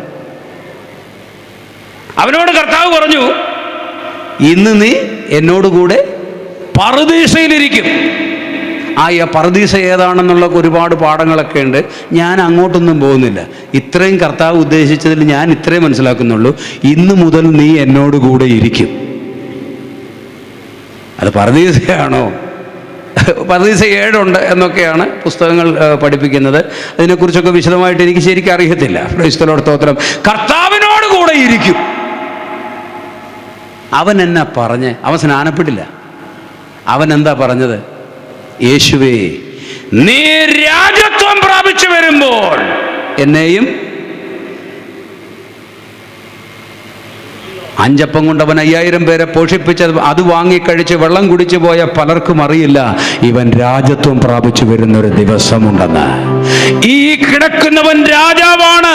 ആ വിശ്വാസം നോക്കിയ കള്ളന്റെ. കാരണം യേശുവിനെ പിടിച്ചു ക്രൂശിച്ചു കഴിഞ്ഞു ശിഷ്യന്മാർ ചെതറിപ്പോയി. അവർ വിചാരിച്ചത് മലാക്കിയുടെ പ്രവചനത്തിനനുസരിച്ച് യേശു നേരെ ദേവാലയത്തിൽ കയറി ദേവാലയത്തിൽ കയറി റോമൻ ഗവൺമെൻറ്റിനെ പരാജയപ്പെടുത്തി ഇസ്രായേൽ ജനത്തിന് ഒരു വലിയ ഉത്സവ സദ്യ ഒരുക്കി കൊടുത്ത് പെട്ടെന്ന് ലോകത്തിൻ്റെ അധികാരം പിടിച്ചെടുക്കുമെന്ന് അവർ വിചാരിച്ചേ.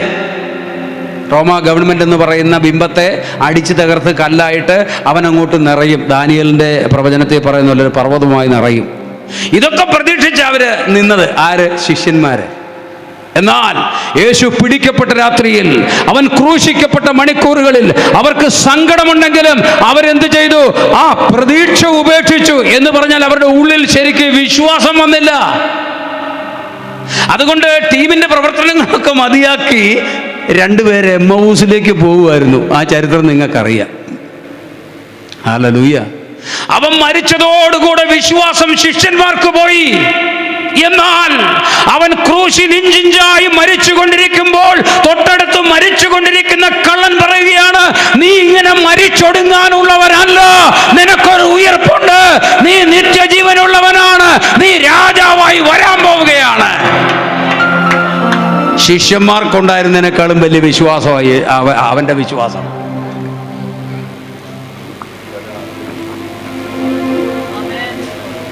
നീ രാജാവായി വരാൻ പോവുകയാണ്, അപ്പോൾ എന്നെ ഓർത്തുകൊള്ളണം.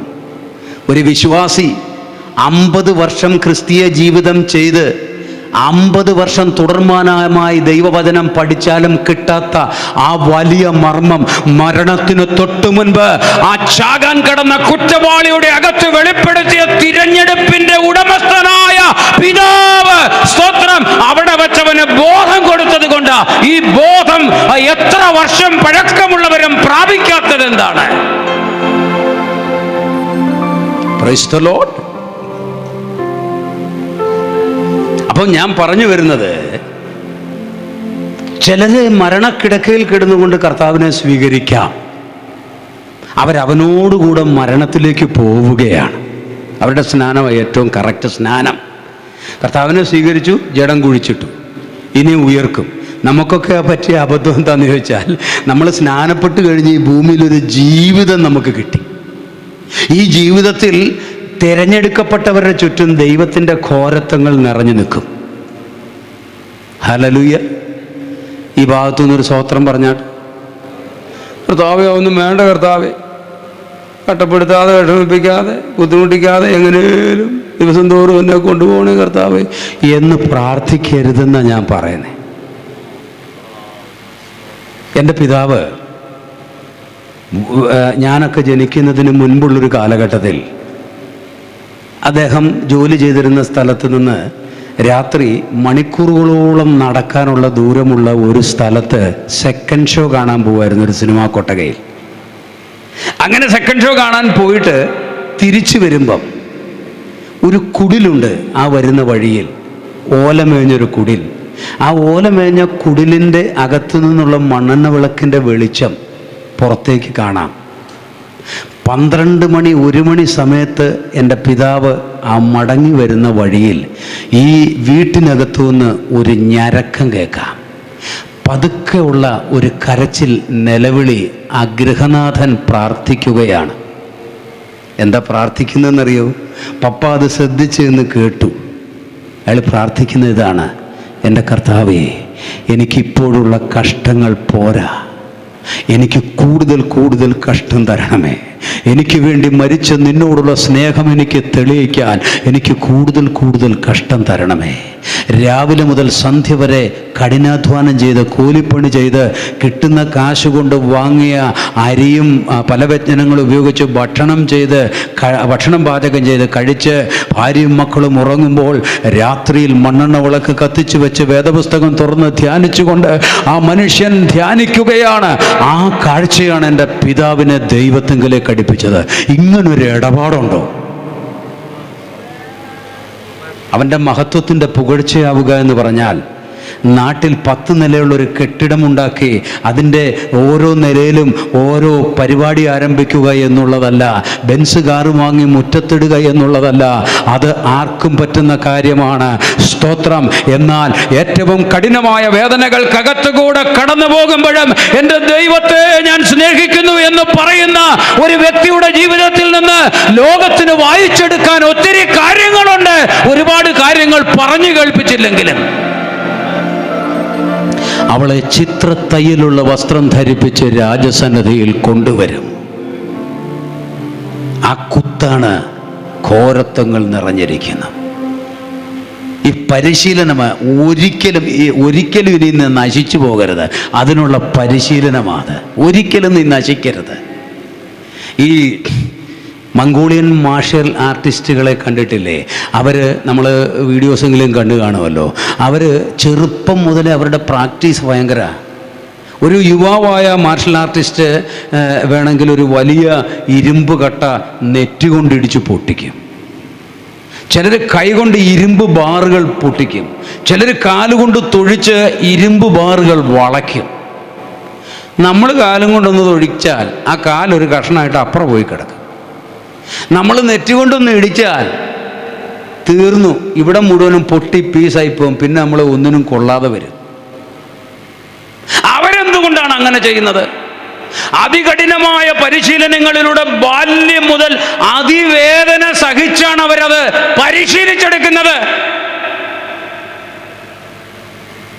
പഴുപ്പിച്ച മണൽ ഉള്ള ചട്ടിയിൽ കൈയിട്ട് കുത്തി മണലും മെറ്റലും കൂടെ വാരി കെട്ടി വെച്ചിട്ടുള്ള ചാക്കിൽ ഇടിച്ച് സ്തോത്രം തലയോട്ടിക്ക് കൊടുക്കേണ്ടുന്ന പരിശീലനങ്ങൾ കൊടുത്ത്. കാരണം ആ കൺസെപ്റ്റ് വരുന്നത് എവിടുന്നാണെന്നറിയാമോ? ഇന്ത്യക്ക് ഭാരതീയ ദർശനത്തിന് 6 ചിന്താപീഠങ്ങളുണ്ട്. അതിലൊരു ചിന്താപീഠം പതഞ്ജലി മഹർഷിയുടെ യോഗസൂത്രയാണ്. യോഗസൂത്രയിൽ പതഞ്ജലി മഹർഷി മനുഷ്യൻ്റെ കായിക ശക്തിയെ അതിൻ്റെ പരമകാഷ്ഠയിൽ എത്തിക്കുന്നതിനെക്കുറിച്ച് പരാമർശിച്ചിട്ടുണ്ട്.